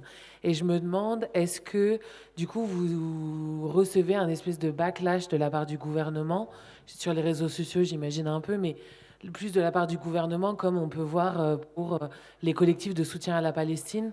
Est-ce que voilà, tout ce travail-là de surexposition amène des censures de la part du gouvernement? Merci pour la question. Je vais répondre un peu pour le gouvernement, mais après je dirais il y a surtout du backlash des auditeurs et auditrices ou bien du public. Peut-être qu'il y en a parmi vous, Mélissa et Jane, je sais que Mohamedou aussi, il y a eu déjà ça. Peut-être que vous pourrez dire 2-3 mots sur ce qui s'est passé. Mais nous, pour le gouvernement, pour l'instant, non. Alors ça pose aussi une question du ton qu'on emploie. Beaucoup de gens me disent souvent c'est un peu lisse ou bien c'est un peu genre ça parle un peu à tout le monde ou c'est expliqué de manière pas trop radicale, Histoire Crépue. Et c'est vrai que moi personnellement j'ai un caractère assez diplomate et tout, donc je suis pas du genre à m'embrouiller, enfin tous les gens qui me connaissent le savent. Donc il n'y a pas un truc très provoquant on va dire dans Histoire Crépue, mais plutôt un truc pédagogique. Ce qui fait que pour l'instant, on n'a pas eu d'attaque directe au niveau du gouvernement. On a même plutôt pu avoir des soutiens. Par exemple, on ressort là de la semaine dernière d'un festival à Clermont-Ferrand où on a une subvention de la ville, entre autres. On a eu des aides du CNC Talent. Si jamais vous créez des contenus sur les réseaux, n'hésitez pas à vous tourner vers le CNC Talent. Ils peuvent parfois vous aider à financer certains contenus sur YouTube, Instagram, etc. Donc pour l'instant, il n'y a pas encore ce blocage, mais on se prépare à avoir un franc blocage en 2027 notamment ou 2026, plus la France va vers l'extrême droite. Donc c'est plutôt quelque chose qu'on a en arrière-plan, mais pour l'instant, on n'y a pas été en fait, violemment confronté. Alors bien sûr, il y a plein de trucs où on n'est juste pas invité, ou bien les gens nous détournent, ou bien les gens essaient de nous utiliser. C'est d'autres formes de violence d'État, mais pas celle qui est de l'hostilité frontale, en tout cas. Par contre, en termes d'hostilité frontale, on en a eu d'autres. Et peut-être que tu peux dire un petit mot, et Jane aussi. Oui, ça nous est arrivé de recevoir de la haine sur les réseaux sociaux. Il y en a qui diront que c'est un petit peu le jeu. C'est vrai, mais c'est pas forcément ce qu'on attend, surtout quand ça vient de nos sphères, entre guillemets. C'est difficile à définir. Après, tu pourras en parler aussi. Mais on est des femmes sur les réseaux sociaux et c'est pas facile tous les jours d'être des femmes racisées. C'est encore pire, j'imagine, pour toi, Jane, parce que plus on a la peau foncée et plus c'est dur. Moi, j'ai de la chance d'avoir une certaine blanchité pour certaines personnes. On ne sait pas trop d'où je viens. Mais c'est compliqué parce que des fois, il y a des personnes qui vont commenter sous nos vidéos. Donc, c'est arrivé il n'y a pas longtemps un format où j'ai parlé de masculinisme et de racisme. Et en fait, est-ce qu'on peut parler de suprémacisme mâle au même titre de suprémacisme blanc? Donc, c'est vraiment des questions. Merci beaucoup. Merci. Et en fait, on se pose des questions, on s'interroge, on parle de sociaux, et en fait, il n'y a pas vraiment de réponse fixe, mais c'est pour aussi nous s'ouvrir à d'autres horizons. Et je pense qu'il y a certains hommes qui l'ont mal pris et qui du coup vont dire que moi je suis une sorcière, par exemple, et pourquoi Esther Crépu ramène une sorcière, ou d'autres commentaires, voilà, où on va peut-être mentionner des comptes masculinistes sur ces réseaux-là, des comptes qui moi m'ont fiché. Donc j'ai été fichée sur des listes rouges, j'ai reçu des raids sur Twitch néo-nazi, parce que pendant très longtemps on a cru que j'étais musulmane. Je vous dis, on ne sait pas d'où je viens. En fait, je suis juive, donc attention. Et donc en fait, après avoir vécu l'islamophobie, j'ai eu des néo-nazis. Au moins maintenant ils savent quoi dire. Au moins c'est correct. Donc voilà, il y a ça. Donc c'est pas forcément hyper cool, mais vous êtes là pour le soutien, donc ça fait du bien. Et si des fois vous savez pas quoi faire, merci.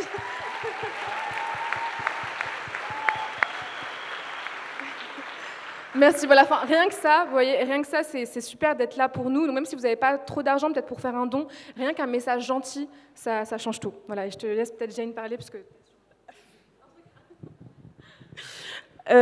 Malheureusement, comme tu l'as très bien dit, c'est le jeu, entre guillemets, c'est la routine, genre on s'y habitue, quoi.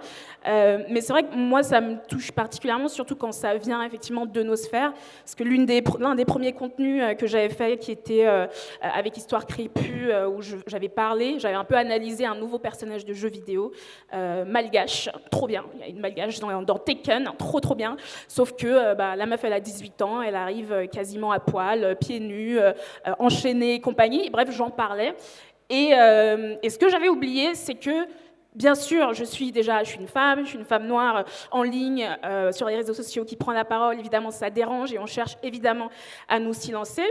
Mais au-delà de ça, je parle de jeux vidéo, en fait. Donc, en fait, aujourd'hui, le jeu vidéo, c'est le terrain de jeu aussi de beaucoup de mascus, les incels, etc. Ils concentrent énormément de ces populations-là. Et j'avais oublié que, effectivement, surtout au niveau des mecs, quand on parle de jeux vidéo, c'est un peu leur loisir qu'ils s'accaparent d'une certaine manière. En fait, ils sont très sensibles vis-à-vis de ça. Et c'est aussi... Non mais, faut le dire. Il faut assumer. Ils sont très très proches de leur console, comme s'il y avait qu'eux qui jouaient, alors que tu peux autant, je sais pas, faire du Candy Crush sur ton téléphone et t'appeler gamer. En fait, c'est juste... Le terme s'applique seulement si tu joues aux jeux vidéo, point barre. Et c'est vrai que ouais, ça m'avait touchée, surtout parce que c'était avec la communauté Histoire Crépue et je m'y attendais pas. Je pensais qu'au contraire, on était avec des gens, même qu'on prêchait un petit peu les convaincus d'une certaine manière, donc ça m'avait un peu déçue. Puis après, j'ai remis ma petite carapace là, et puis on a continué parce qu'on sait ce qu'on fait, on sait pourquoi on le fait, on a des objectifs. Et voilà, moi j'ai choisi mon combat et je vais continuer dans celui-là, tout simplement.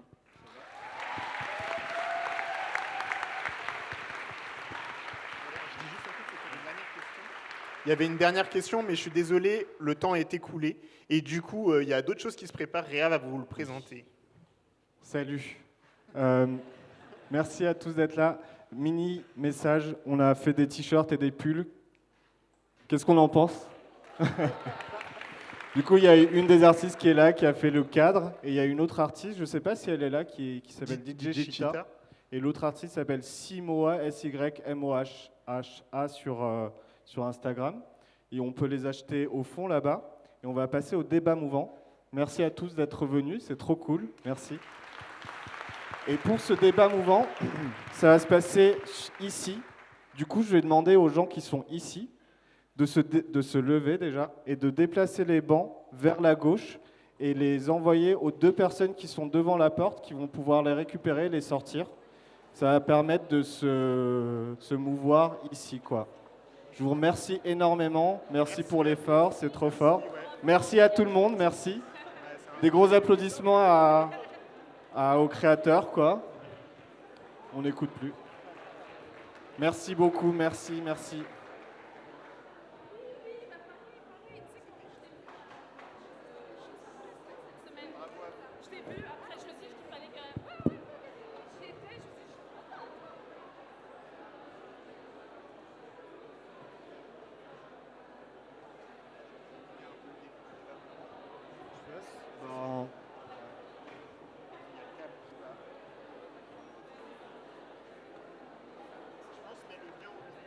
Ah ouais? Ouais, comme ça les gens on est sûr.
Ouais. Merci. Donc là, on va passer au débat mouvant. C'est un concept qu'on a récupéré des États-Unis et qui vient... Non, attends, le concept ne vient pas des États-Unis, pardon. On n'importe pas d'idées des États-Unis, ok? Non, c'est un outil de pédagogie qui est utilisé beaucoup en association pour faire parler les gens. Donc le débat mouvant, aujourd'hui, on va parler des médias et de comment vous vous ressentez par rapport aux médias. Donc ce que je vais demander, c'est, on va demander à des volontaires de venir se déplacer sur le devant de la scène ici. Et si vous voulez répondre, venez. Et pour les autres, faites votre vie. Il y a à boire là-bas, il y a des t-shirts et des pulls à acheter là-bas. Sinon, il y a du café et tout, etc. Faites votre vie, quoi. Et on va commencer avec une première question, peut-être. Ah, vas-y. Vous nous entendez ou pas? Est-ce qu'il y a des volontaires qui veulent venir? Si vous pouvez vous rapprocher carrément, mettez-vous ici. Faut vous mettre là, ici. Carrément là. Au milieu. Ouais. Rapprochez-vous, mettez-vous bien au milieu pour commencer la question. Allons-y. Est-ce qu'on a un passeur de micro dans le coin? Ouais, un passeur de micro. Et allons-y. On peut se rapprocher. Je pense qu'on est pas mal.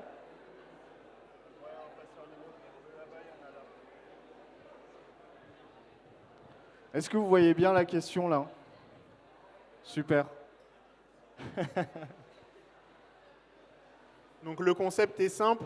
On va vous afficher les questions à l'image, ici sur la télé, et vous vous déplacerez dans l'espace en fonction de votre réponse. Vous allez voir plutôt oui, plutôt non. Tout sera indiqué sur la télévision. Donc pour l'instant, on a besoin que les volontaires se remettent vraiment Bien au au centre. centre, ouais. Rapprochez-vous bien au Centrez-vous. centre. Voilà. Encore. Face à moi. Encore. Non, vous ne jouez pas, vous? Personne ne joue ici? Ok. C'est les bêta-testeurs. Et après, on va vous passer le micro quand vous voulez dire un peu pourquoi vous êtes positionné à un endroit. Mais on a envie d'avoir des réponses quand même assez concises. Sinon, vous avez vu le nombre qu'on est, tout le monde ne pourra pas participer. Donc quand vous faites un tunnel, moi je dirais alerte tunnel et je vous arrêterai. Ok, on est prêt? Élie, on est prêt? Peut-être qu'on demande plus de silence derrière. Non, ça va, non? Eh bien, je veux bien la première question, Élie. Vous parlez vraiment de racisme avec vos proches, du coup à droite, ou seulement en ligne? Avec vos proches à droite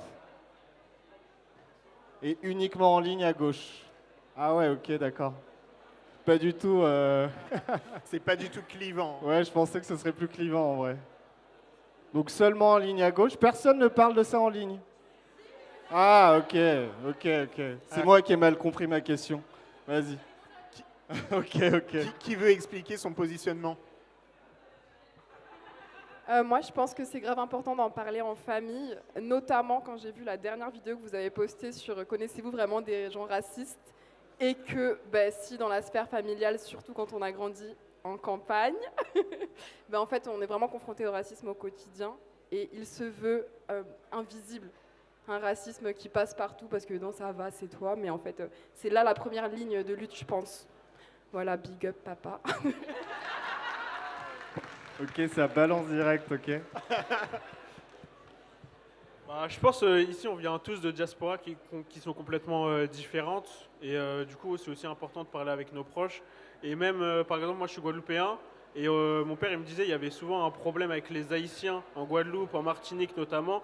Et c'est pour ça aussi que je voulais poser la question tout à l'heure, comment Histoire Crépue vous faites pour unifier toutes ces diasporas là et pas qu'on ait ces rapports entre par exemple les Africains du Sud et du Nord, etc.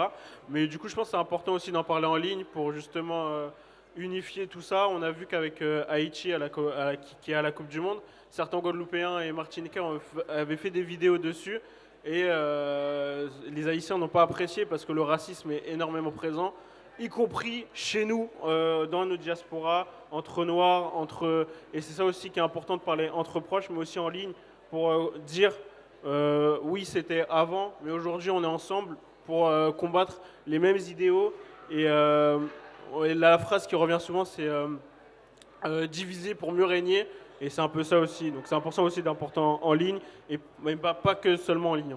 Voilà. Ok, merci. On va pas répondre à la question, on a déjà trop parlé en vrai. On vous laisse parler vous plutôt. Vas-y. Moi, je le fais surtout avec mes proches parce qu'en ligne, j'ai l'impression que c'est dangereux. On peut tomber sur des personnes qui peuvent d'un coup d'un seul nous insulter ou autre.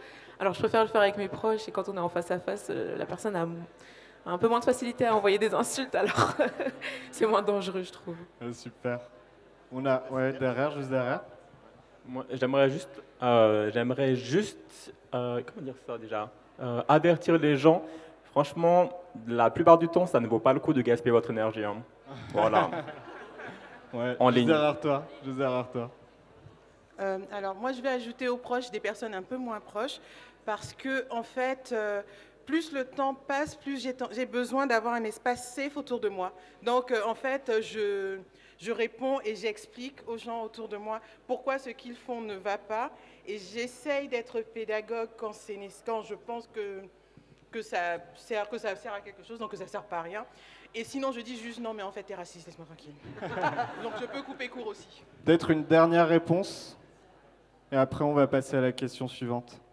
Bonsoir, pour répondre à la question, je dirais que oui, je parle de racisme avec mes proches, mais après, c'est vrai que j'ai l'impression aussi, des fois, en famille, qu'on est hyper renseigné sur une problématique, on devient un peu l'étendard. Du coup, quand il y a certains sujets, on va être la première personne vers qui ils vont se tourner. Et des fois, c'est vrai que ça peut être hyper déstabilisant et prenant mentalement. Et je dirais que c'est important de parler avec eux, mais aussi de se protéger. parce que faut accepter aussi que nos proches ils sont pas forcément hyper ouverts avec les sujets qu'on va aborder, et surtout par exemple avec ma famille, et ben par exemple, ma mère, son mécanisme de défense a été d'intérioriser des comportements racistes. Et du coup, le fait de le pointer, fallait que j'accepte aussi qu'elle n'était pas encore prête à vraiment ouvrir les yeux sur ce qu'elle subissait. Donc je me dis que oui, il faut parler avec eux, mais il faut aussi entendre que certaines personnes ne sont pas encore prêtes à vraiment ouvrir les yeux sur ce qu'elles vivent et ce qu'elles ont vécu. Donc aussi, ça aussi, c'est un travail qu'il faut faire chez nous et que j'apprends à faire aussi, parce que c'est hyper déstabilisant, parce que quand je vois un truc, je vais en parler, mais j'accepte aussi que mes proches ne soient pas encore prêts à le faire. Merci beaucoup. Chou. On va changer de question, on va passer à la question suivante. Merci beaucoup. On va se recentrer du coup face à moi de nouveau. Passe pas encore à la question, Ellie. Ne passe pas encore à la question, Ellie. Celles et ceux qui veulent participer, ramenez-vous dedans. Face à moi. Merci. Et 3, 2, 1, Ellie, c'est à toi. Vous vous sentez légitime pour prendre la parole publiquement sur ces sujets. Oui à droite et non à gauche. Enfin, à ma gauche, pardon, à votre droite. Et vous avez compris, ouais, vous avez le droit de vous mettre au milieu, vous mettre entre le milieu et le oui-non. Et voilà. Là, c'est beaucoup plus clivant, j'ai l'impression. Ça veut dire qu'il y en a qui sont plus sûrs d'eux, ou c'est juste... Ok, une première question par ici. Alors cette légitimité, je pense qu'il faut la prendre, hein. Il ne faut pas attendre qu'on nous la donne. Moi, j'ai une expérience où quand je suis allée, j'étais plus jeune à l'époque, je suis allée au Canada. Et c'est là où on m'a renvoyé que j'étais vraiment française. Et là, je me suis dit, je suis légitime. Ça a vraiment... ces sujets-là n'ont plus été tabous pour moi. Donc pour répondre tout à l'heure à quelqu'un qui disait qu'il fallait prendre le temps, c'est-à-dire qu'en fait on se lasse, on se fatigue, c'est épuisant. Moi je suis à un âge où je n'ai plus le temps de perdre du temps. Et je trouve qu'on prend beaucoup de pincettes, beaucoup de gants pour parler de ces problèmes-là à des gens, parce qu'il ne faut pas les choquer, oh là là, ils sont fragiles. Mais voilà, mais ça existait quand même. Enfin voilà, moi j'ai plus le temps. Donc j'ai plus cette patience-là. Merci. Plus neutre là du coup, c'est ça? Un peu plus neutre? C'est ça, c'est-à-dire que je me sens légitime à en parler, mais je me sens légitime aussi à dire non, je ne veux pas rentrer dans le débat avec les personnes ou le groupe pour me préserver, pour rejoindre la personne de tout à l'heure et vous-même. Et je pose aussi la première question quand je sens qu'il y a une ouverture de parole, un débat qui peut s'ouvrir, ou même si c'est un débat vraiment sans fond. La première question que je pose aux gens, c'est est-ce que vous voulez commencer à parler ensemble pour être prêt à être déplacé dans ce que vous imaginez, ou est-ce que vous voulez vous conforter dans ce que vous imaginez, ou est-ce que vous voulez juste imposer quelque chose? Pas mal, pas mal. Je vous ai à toi, ouais. Bonsoir, merci. Moi, je suis un peu au milieu parce que je me sens légitime, genre pour les trucs qui me touchent directement, donc tout ce qui concerne les femmes et les personnes maghrébines. Mais il y a aussi le truc pour ce qui est d'être un allié. Genre, on parlait justement de solidarité entre les communautés, et genre il y a des fois où j'aimerais bien défendre aussi mes potes, mais là je connais pas forcément mon sujet, et du coup genre j'essaye de pousser, dire non c'est raciste et tout, mais j'ai pas forcément genre tous les éléments, genre, et donc. Surtout si en fait, je sais pas, il y a quelqu'un qui dit un truc raciste à propos de, je sais pas, par exemple des personnes antillaises ou de personnes asiatiques, et qu'il y en a pas du tout là, et t'es là genre mais t'es trop con, n'importe quoi, mais en fait, là, t'aimerais bien dire non c'est faux, mais t'as pas forcément les éléments, les arguments pour le dire, parce que tu connais pas forcément ces communautés, et du coup tu sais juste que la personne c'est un gros red flag et que tu vas plus lui parler, mais tu peux pas vraiment argumenter parce que tu connais pas forcément bien la culture, et donc du coup je suis frustrée de fou parce que je me dis j'aimerais trop qu'on s'entraide plus et qu'on connaisse plus les cultures des uns des autres, mais j'ai pas l'information, et du coup là j'insiste moins parce que j'ai peur de dire une bêtise en fait. Trop bien. On va prendre une question qui est juste derrière toi, à ta gauche. Et après, on va passer chez les noms. Ouais, celle de droite, ouais. C'est toi, ouais. Yes. Ouais. Un peu en relais de ce que tu dis, et c'est aussi pour ça que je me suis mise au milieu. Il y a un truc que je trouve assez important, c'est de relayer aussi, de dire moi j'ai peut-être pas l'info, je suis peut-être pas hyper informée ou éduquée sur tel ou tel sujet, mais il y en a qui le sont, style Histoire Crépue. Mais il y en a qui le sont, et du coup de rediriger vers ces pôles-là, ces informations, voilà. Merci. On va passer à gauche. Enfin, à gauche. Non, on est déjà à gauche? Non, peut-être pas. Vas-y. Bonjour, je m'appelle William. Alors, moi, j'ai dit non parce que, en fait, je suis eurasien d'origine asiatique. J'ai été élevé par ma famille chinoise. J'ai d'ailleurs de la famille en Chine, mais je suis white passing. Donc, en fait, les gens, je vois le racisme par rapport à ma famille et aussi des comportements racistes. Et après, on va me dire, mais non, mais toi, t'es un blanc, en fait. Enfin, je veux dire, les gens, ils vont dire, en fait, ils vont te nier que tu peux avoir des origines, et puis ils vont te dire ta gueule. Voilà, donc je me sens pas légitime pour ça. Ok, Voilà. ok. Intense. Ça veut pas dire que je dois pas le dire, mais je me sens pas légitime. À toi? Bonjour, donc moi je m'appelle Talia.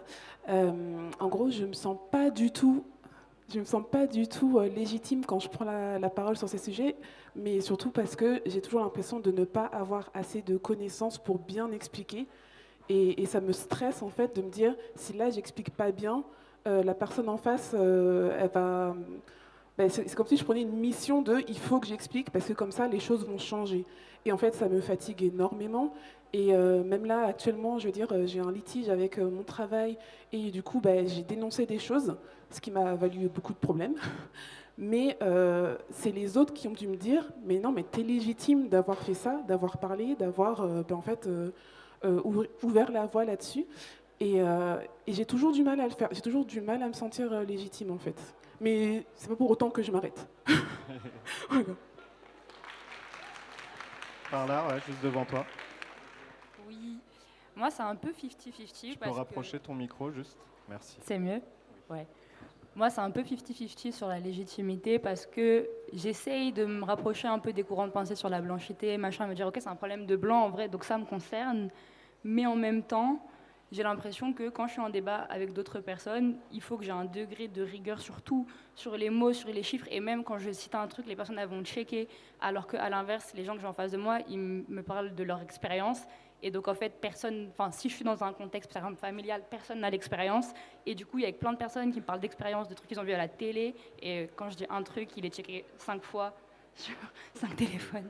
Du coup, et puis même moi, quand est-ce qu'il faut que je me taise aussi, quoi? Où est-ce que je peux prendre ou pas la parole? Ça, c'est 50-50. On va prendre une dernière réponse. Est-ce qu'on peut aller tout à droite, c'est-à-dire chez les oui? Est-ce qu'il y a quelqu'un qui veut dire oui? Merci. Moi, je me sens légitime parce que je me dis, à partir du moment où on le vit tous les jours, on est légitime. C'est vrai que parfois, quand on est dans un milieu militant, on se dit, il faut avoir lu tel auteur. Du coup, on peut se sentir un peu... parfois complexé, mais je pense que c'est pas facile, mais il faut surmonter ça et se dire à partir du moment où je le vis tous les jours, je suis légitime pour en parler. Merci beaucoup. Merci. D'ailleurs, bravo à vous de prendre la parole dans ce moment parce que c'est pas forcément facile. Oui, carrément. Et vous pouvez vous remettre au centre. On se recentre. Elia Mongo, tu attends encore un peu. Vas-y, on recentre. Les oui, on peut revenir. Venez. Et on passe à la question suivante, Elie, merci.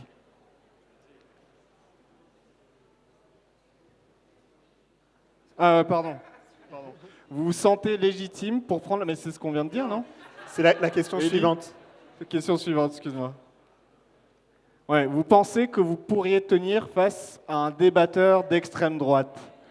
Oui à droite et non à gauche.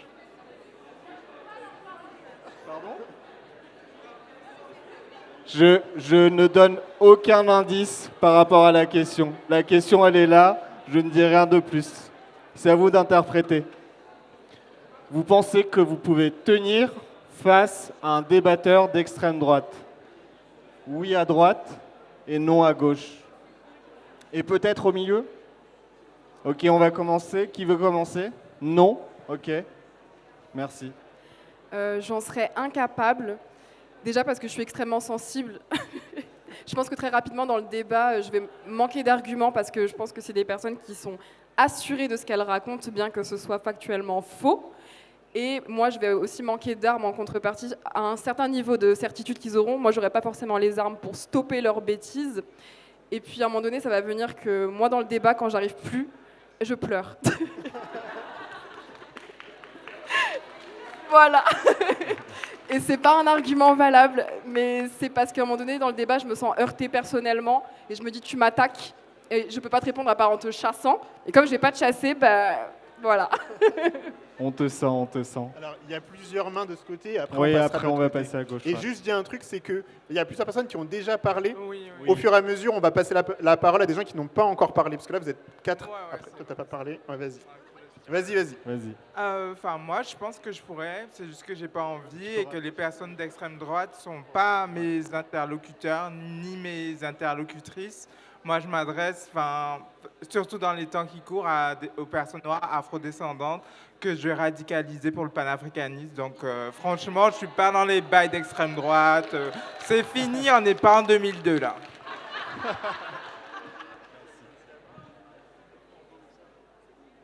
Bonsoir.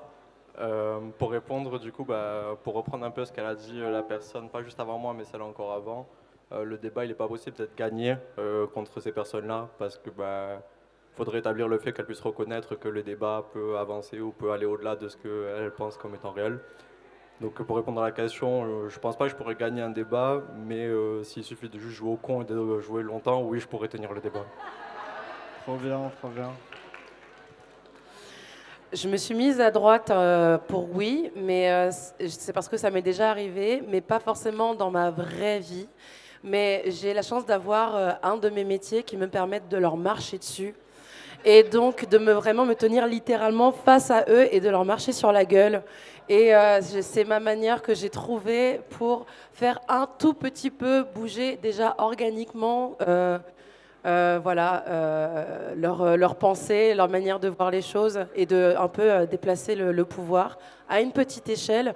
Mais voilà, j'espère que quand ils rentrent chez eux et qu'ils voient leur marque sur leur corps, ils se rappellent un petit peu qu'il y a des gens qui ouvrent leur gueule et qui utilisent des outils pour les remettre à leur place. Super, bravo. Ah, super. Ouais. Moi, je me suis mis dans non pour plusieurs raisons, mais après, ça rejoint un peu ce que disaient certaines personnes. En fait, c'est surtout sur l'intérêt que moi, des fois, je me demande s'il y a vraiment un intérêt à débattre avec certaines personnes. Et c'est pour cette histoire d'être fatigué et tout, genre, est-ce qu'on a envie d'être pédagogue avec des gens qui, de toute façon, veulent pas... Enfin, en tout cas, moi, je sais que ce que je fais, c'est qu'en général, je me tais, je tourne les talons et je m'en vais. Et il y a des gens qui ont beaucoup de patience et tout, moi, j'en ai pas du tout. Et en plus, je pense que les personnes d'extrême droite, ils utilisent beaucoup la désinformation. Et que, en fait, leur but, c'est pas vraiment de débattre pour de vrai, c'est... Enfin, je sais pas comment dire. Moi, il y a un autre truc, c'est aussi que je perds mes moyens. Genre, je m'énerve très facilement. Et du coup, le débat, moi, je suis plus crédible dans ces cas-là parce qu'on me dit « Ah ouais, mais du coup, t'es énervé, je sais pas quoi. » Donc, pour moi, c'est plutôt qu'il n'y a pas vraiment d'intérêt à débattre avec l'extrême droite, quoi. Voilà. Ouais. Est-ce qu'il y a des neutres qui veulent parler? Il y a une personne neutre derrière et après, on va passer sur toi devant. Merci. Ouais, moi j'essaie de me mettre un peu au milieu parce que instinctivement, comme ça, ma réponse à cette question, c'était ça dépend qui, quoi. Il peut y avoir, je pense, des gens d'extrême droite avec qui ça va être très très chiant de débattre et pas très porteur et assez un peu à pédaler dans la small, quoi. Mais pour autant, je pense qu'il peut certainement aussi y avoir des gens pour qui le racisme est peut-être moins enraciné et va s'ancrer dans, dans peut-être d'autres problématiques. Qui peuvent être amenés à évoluer.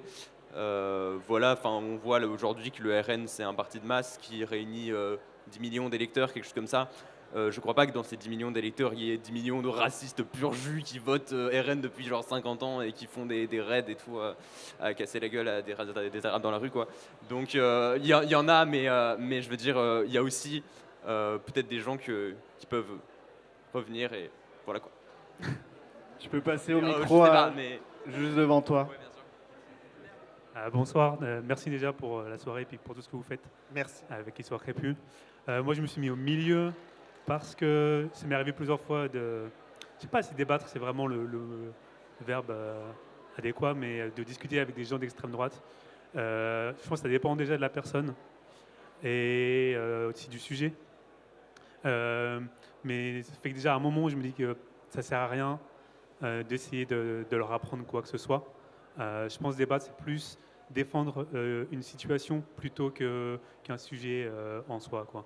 Parce que moi, j'ai 38 ans, mais je ne sais pas quel âge ici, mais on a passé notre vie un peu à essayer de leur apprendre l'histoire, en fait. C'est l'histoire qu'il faut qu'ils apprennent eux, quoi. S'ils n'ont pas envie d'apprendre, ils n'ont pas envie d'apprendre, point final, quoi. Ça dépend du sujet, ça dépend des personnes. Ok, on va en prendre deux dernières. Une qui est très volontaire à droite chez les oui, après une dernière chez les non pour finir ici. Alors, moi, le oui, parce que je trouve que l'extrême droite a professionnalisé le racisme. Et il faut une visibilité, même si le débat n'est pas quelque chose, un échange intelligent, qu'on s'énerve, qu'on pleure, peu importe. Il faut qu'il y ait un autre camp, une autre voix, une autre visibilité pour nos enfants. Voilà. Merci. Et une dernière. Moi, je suis grave pour la team des... Tu peux rapprocher ton Ok. micro. Je suis grave pour la team des Encore, non, encore. même si je soutiens les personnes indécises et qui disent oui, parce que pour moi, en fait, c'est un piège. À chaque fois, non mais je vais expliquer, à chaque fois j'ai regardé des débats entre la gauche et l'extrême droite, et c'est comme si tu allais en terrain ennemi. Je n'ai jamais, dites-moi si vous avez vu d'émissions de la part de l'extrême droite où ils sont sur le terrain ennemi de la gauche. C'est toujours la gauche qui est sur le terrain ennemi et qui doit se défendre. Et je trouve ça vraiment très frustrant et très fatigant parce que j'ai l'impression de regarder tout le temps Un jour sans fin. Et c'est vraiment, c'est épuisant mentalement et psychologiquement. Donc si jamais ça pourrait changer et les débats entre la gauche et l'extrême droite pourraient devenir quelque chose de plus intéressant que ce qu'on a actuellement, que c'est toujours à la gauche de se défendre des idées d'extrême droite qu'on leur jette à la gueule, je veux bien, mais pour l'instant, clairement non. Voilà. Merci, merci. On va s'arrêter sur cette question. T'es sûr? Allez, vas-y, une dernière. Mais ça a intérêt à être très court et ça a intérêt à être très très bien aussi. Ok, très court. Merci pour la question. Je pense qu'en fait, ça a très souvent été les Noirs, les personnes des minorités qui ont été victimisées. On n'a plus les moyens, on perd nos moyens, on n'a pas les mots. Je pense que raconter son histoire, raconter l'histoire à ces gens de façon très naïve va un peu leur permettre de comprendre la bêtise de leurs propos. Donc je pense qu'il faut qu'on se pose dans le calme, pas dans la bienveillance, dans le calme et dans la naïveté pour que la simplicité des propos leur fasse comprendre leur bêtise. Merci. Pour renverser l'échiquier. Ouais, c'est cool. Merci, merci, merci. On va tous se recentrer sur moi. Enfin, sur moi, c'est pas ça l'idée, mais devant moi, quoi, plutôt. Allons-y. Allons-y à droite aussi. Super. Et je dis un truc, c'est celles et ceux qui ont déjà parlé, du coup, laissez la place à ceux qui n'ont pas parlé, parce que je vois qu'il y a plein de gens qui se sont rajoutés, qui ont trop envie de dire des choses, et voilà. Vous pouvez rester quand même dans le game, hein, mais juste, on donnera le micro aux autres. Let's go, Ellie. Ouais. Quand un média parle mal de vos communautés, vous réagissez à droite et vous laissez passer à gauche. Et au milieu, je ne sais pas ce que tu veux dire. On laisse passer à droite. Non, on réagit à droite et on laisse passer à gauche. Quand un média parle mal de vos communautés, on réagit à droite et on laisse passer à gauche.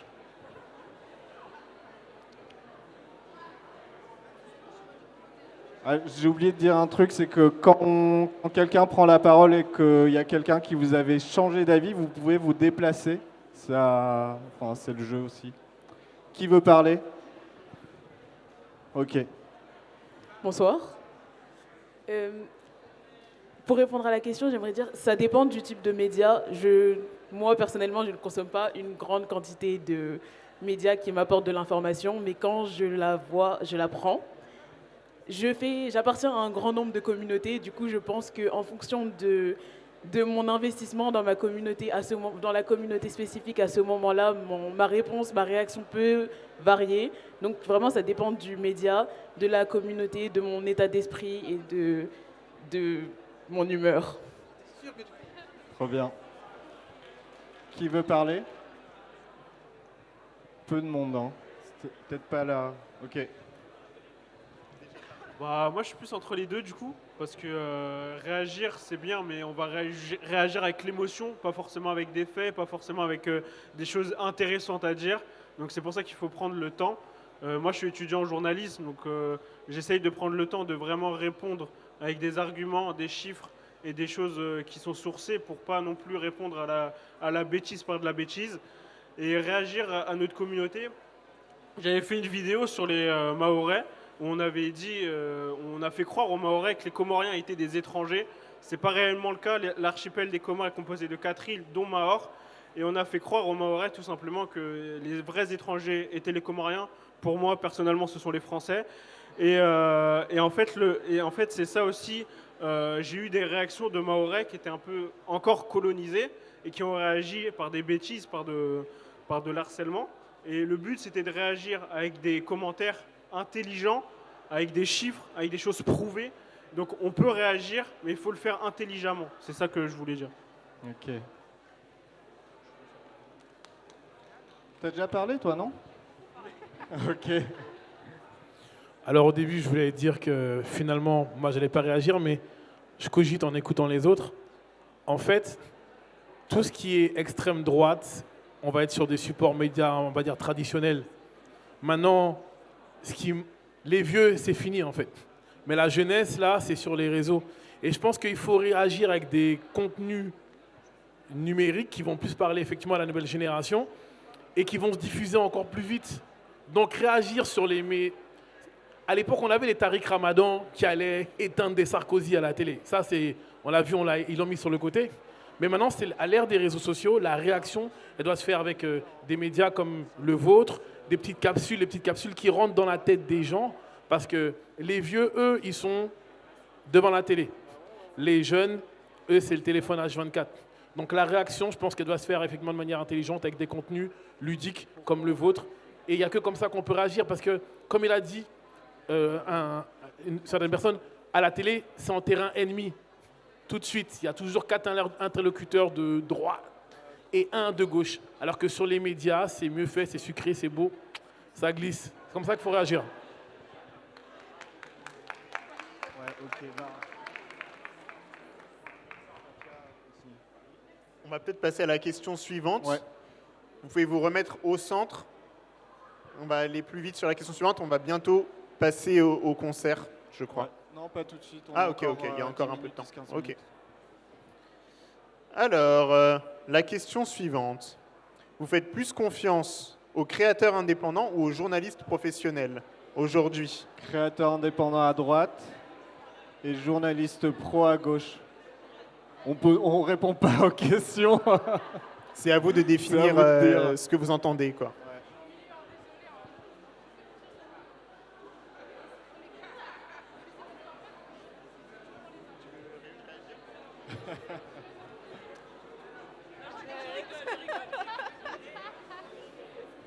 Moi, je me suis mis du côté des créateurs indépendants parce qu'on entend de plus en plus que les médias sont rachetés par des milliardaires d'extrême droite. Donc, Bolloré, exactement.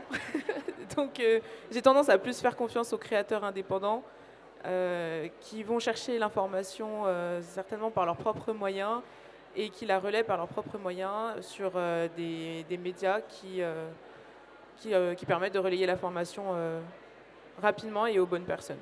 Ok, on va faire un passe-passe oui, non, oui, non. Vas-y, à toi. Moi, j'ai choisi aux journalistes professionnels parce que je compte les journalistes qui ne font pas partie des institutions et des grands médias mainstream parmi les journalistes professionnels, même si ce sont des journalistes qui sont indépendants. Parce que parmi les créateurs indépendants, il ne faut pas oublier qu'il y a aussi des créateurs qui organisent les gens autour de l'extrême droite.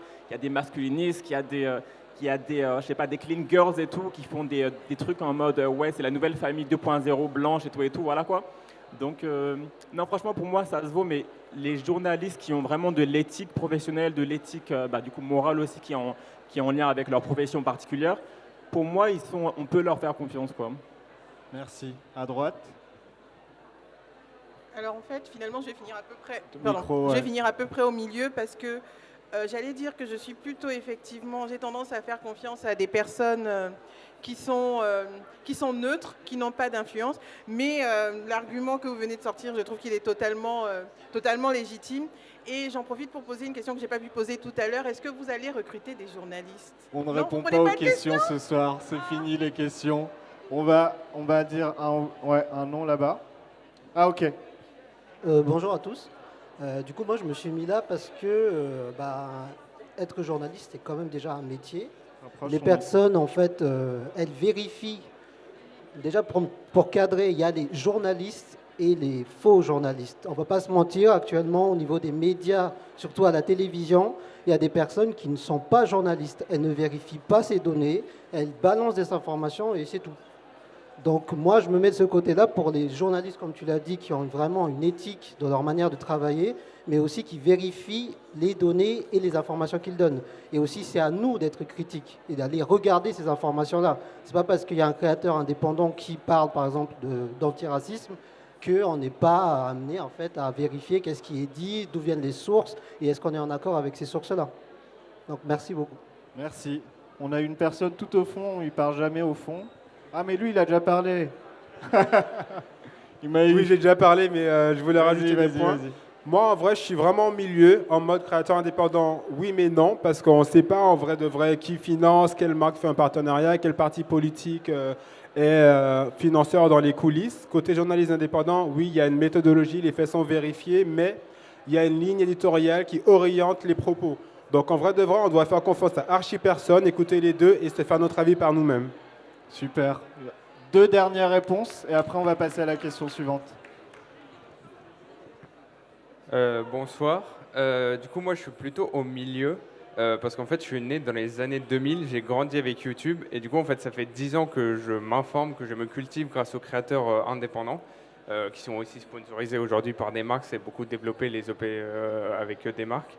Donc, moi, je suis très preneur de ça.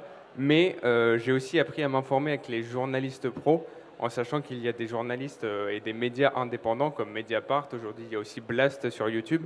Donc, il y a des médias qui se développent, qui sont indépendants. Il y a Alternative économique aussi pour l'économie. Donc, il y a, on va dire, il y a les deux côtés. Et il faut prendre le meilleur des deux mondes et pas rester figé dans une ou l'autre partie. Allez, une dernière réponse qui est pour les créateurs indépendants. Moi, en vrai, Rapproche ton micro. En vrai, j'aurais été plus pour être vers le milieu, mais je choisis les créateurs indépendants parce que pour moi, c'est plus transparent en fait.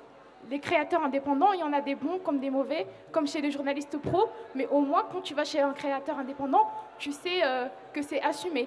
Alors que le journaliste, je trouve qu'il y a un peu cette hypocrisie de la neutralité qui domine encore beaucoup, même les médias indépendants. Et je trouve que c'est un peu problématique. Donc c'est pour ça que je suis plus vers les créateurs. Voilà. Merci beaucoup, merci. On va passer à la dernière question. On va se recentrer tous ensemble. On va se regrouper au centre. Et on va passer à la dernière question. Élie, 3, 2, 1. Vous consommez plus de contenu qui vous conforte ou qui vous bouscule? Et ça va être la dernière question du débat mouvant. Après, on va passer au concert, on va s'amuser, on va passer à autre chose. Vous conforte à droite ou vous bouscule à gauche? Est-ce que vous regardez Squeezie?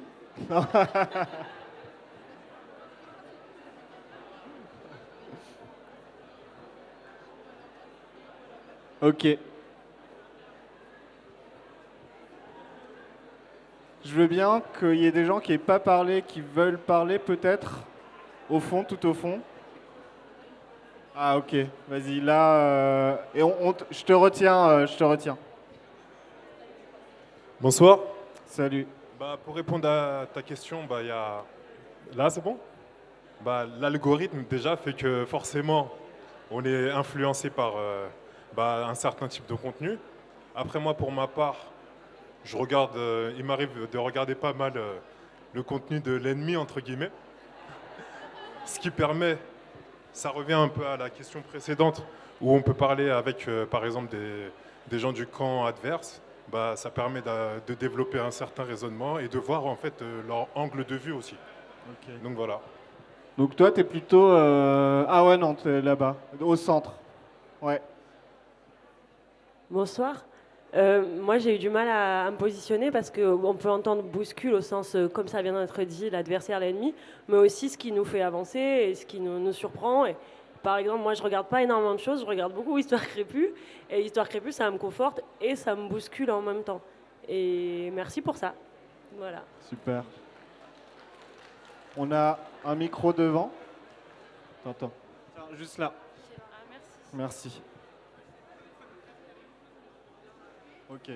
On va laisser parler avant. Il n'y a pas de souci. Tu peux rapprocher ton micro de ta bouche comme ça. Du coup, moi j'ai pris à droite, dans le sens où j'ai conscience de ma posture, parce que je pense qu'on est tous le privilégié de quelqu'un, mais du coup, le fait de se renseigner sur des minorités non validistes, la situation des personnes adoptées, etc., ça me permet de sensibiliser à d'autres sujets. Et du coup, je vais plutôt de ce côté. Et après, il y a aussi ce côté d'aller se renseigner des fois chez l'ennemi pour savoir comment contrer le discours. Voilà. Super, merci. Moi, je dirais, des fois quand tu ouvres ton appli et tu regardes ce qu'il te propose comme dans l'algo, des fois, c'est vénère. Et je pense qu'il faut aussi penser vite fait santé mentale, de genre, j'aime bien regarder des trucs qui me bousculent pour me tenir au courant, pour savoir quoi dire et quoi répondre. Et aussi, parce que ce qui me bouscule peut me conforter aussi, comme disait quelqu'un là-bas. Mais aussi, des fois, putain, c'est vénère, quoi. Voilà. Merci. Encore 3 peut-être réponses. Toi, tu voulais répondre aussi ? Vas-y.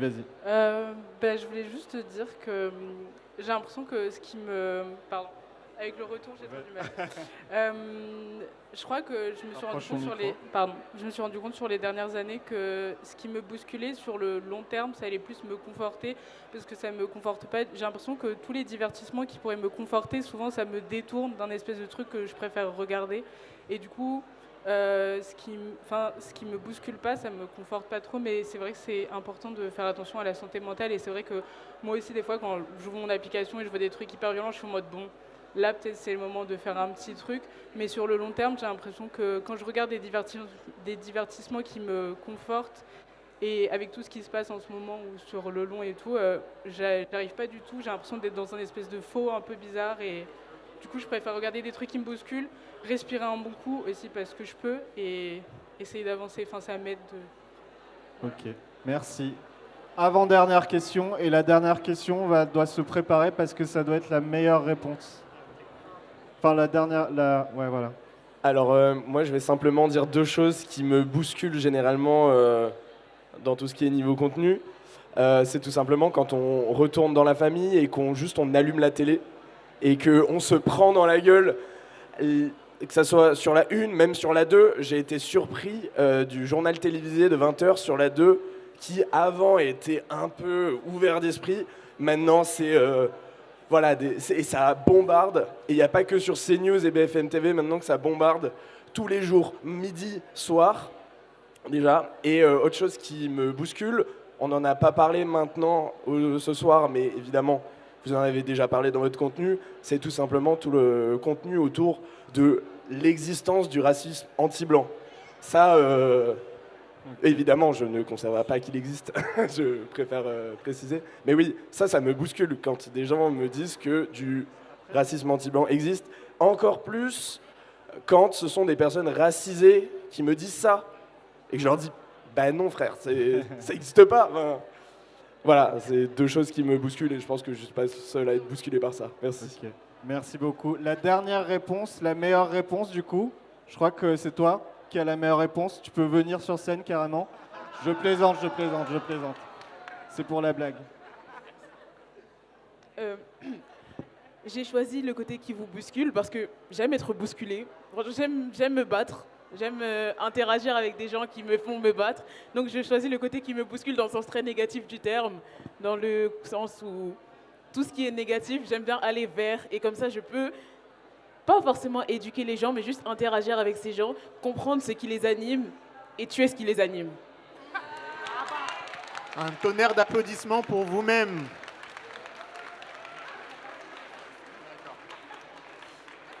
Merci à vous d'avoir participé à ce petit débat mouvant. J'espère que ça vous a plu. On va en faire de plus en plus si on continue à en publier sur notre chaîne Histoire Crépue. Le prochain qui va sortir, ça va être sur la diaspora marocaine. Il va sortir dans les semaines qui viennent. Il y en a un qui est sorti récemment sur être une personne racisée en milieu rural. En tout cas, gardez votre énergie parce qu'à partir de maintenant, on va commencer à faire la fête vraiment. Il y a des super artistes, musiciens, musiciennes qui arrivent. Mais je laisse Safia Fierce reprendre la main pour annoncer la suite de la soirée. Gros big up à vous. Merci.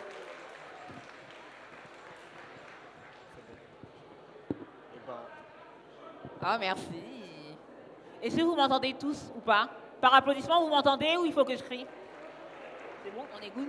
Sinon, tu vas entendre. Donc maintenant, après ce passage, on va reprendre la fête parce que c'est important qu'on se rappelle que nos espaces sont aussi des moments de joie.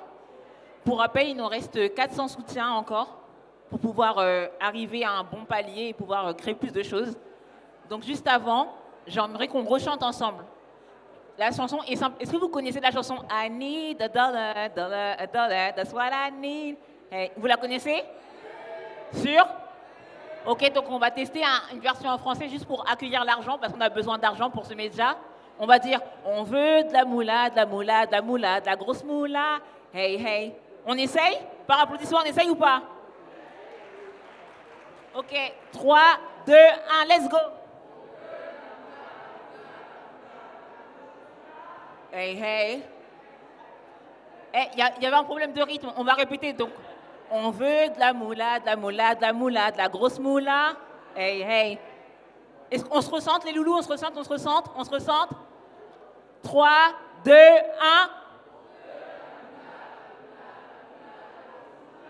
Hey, hey. Encore.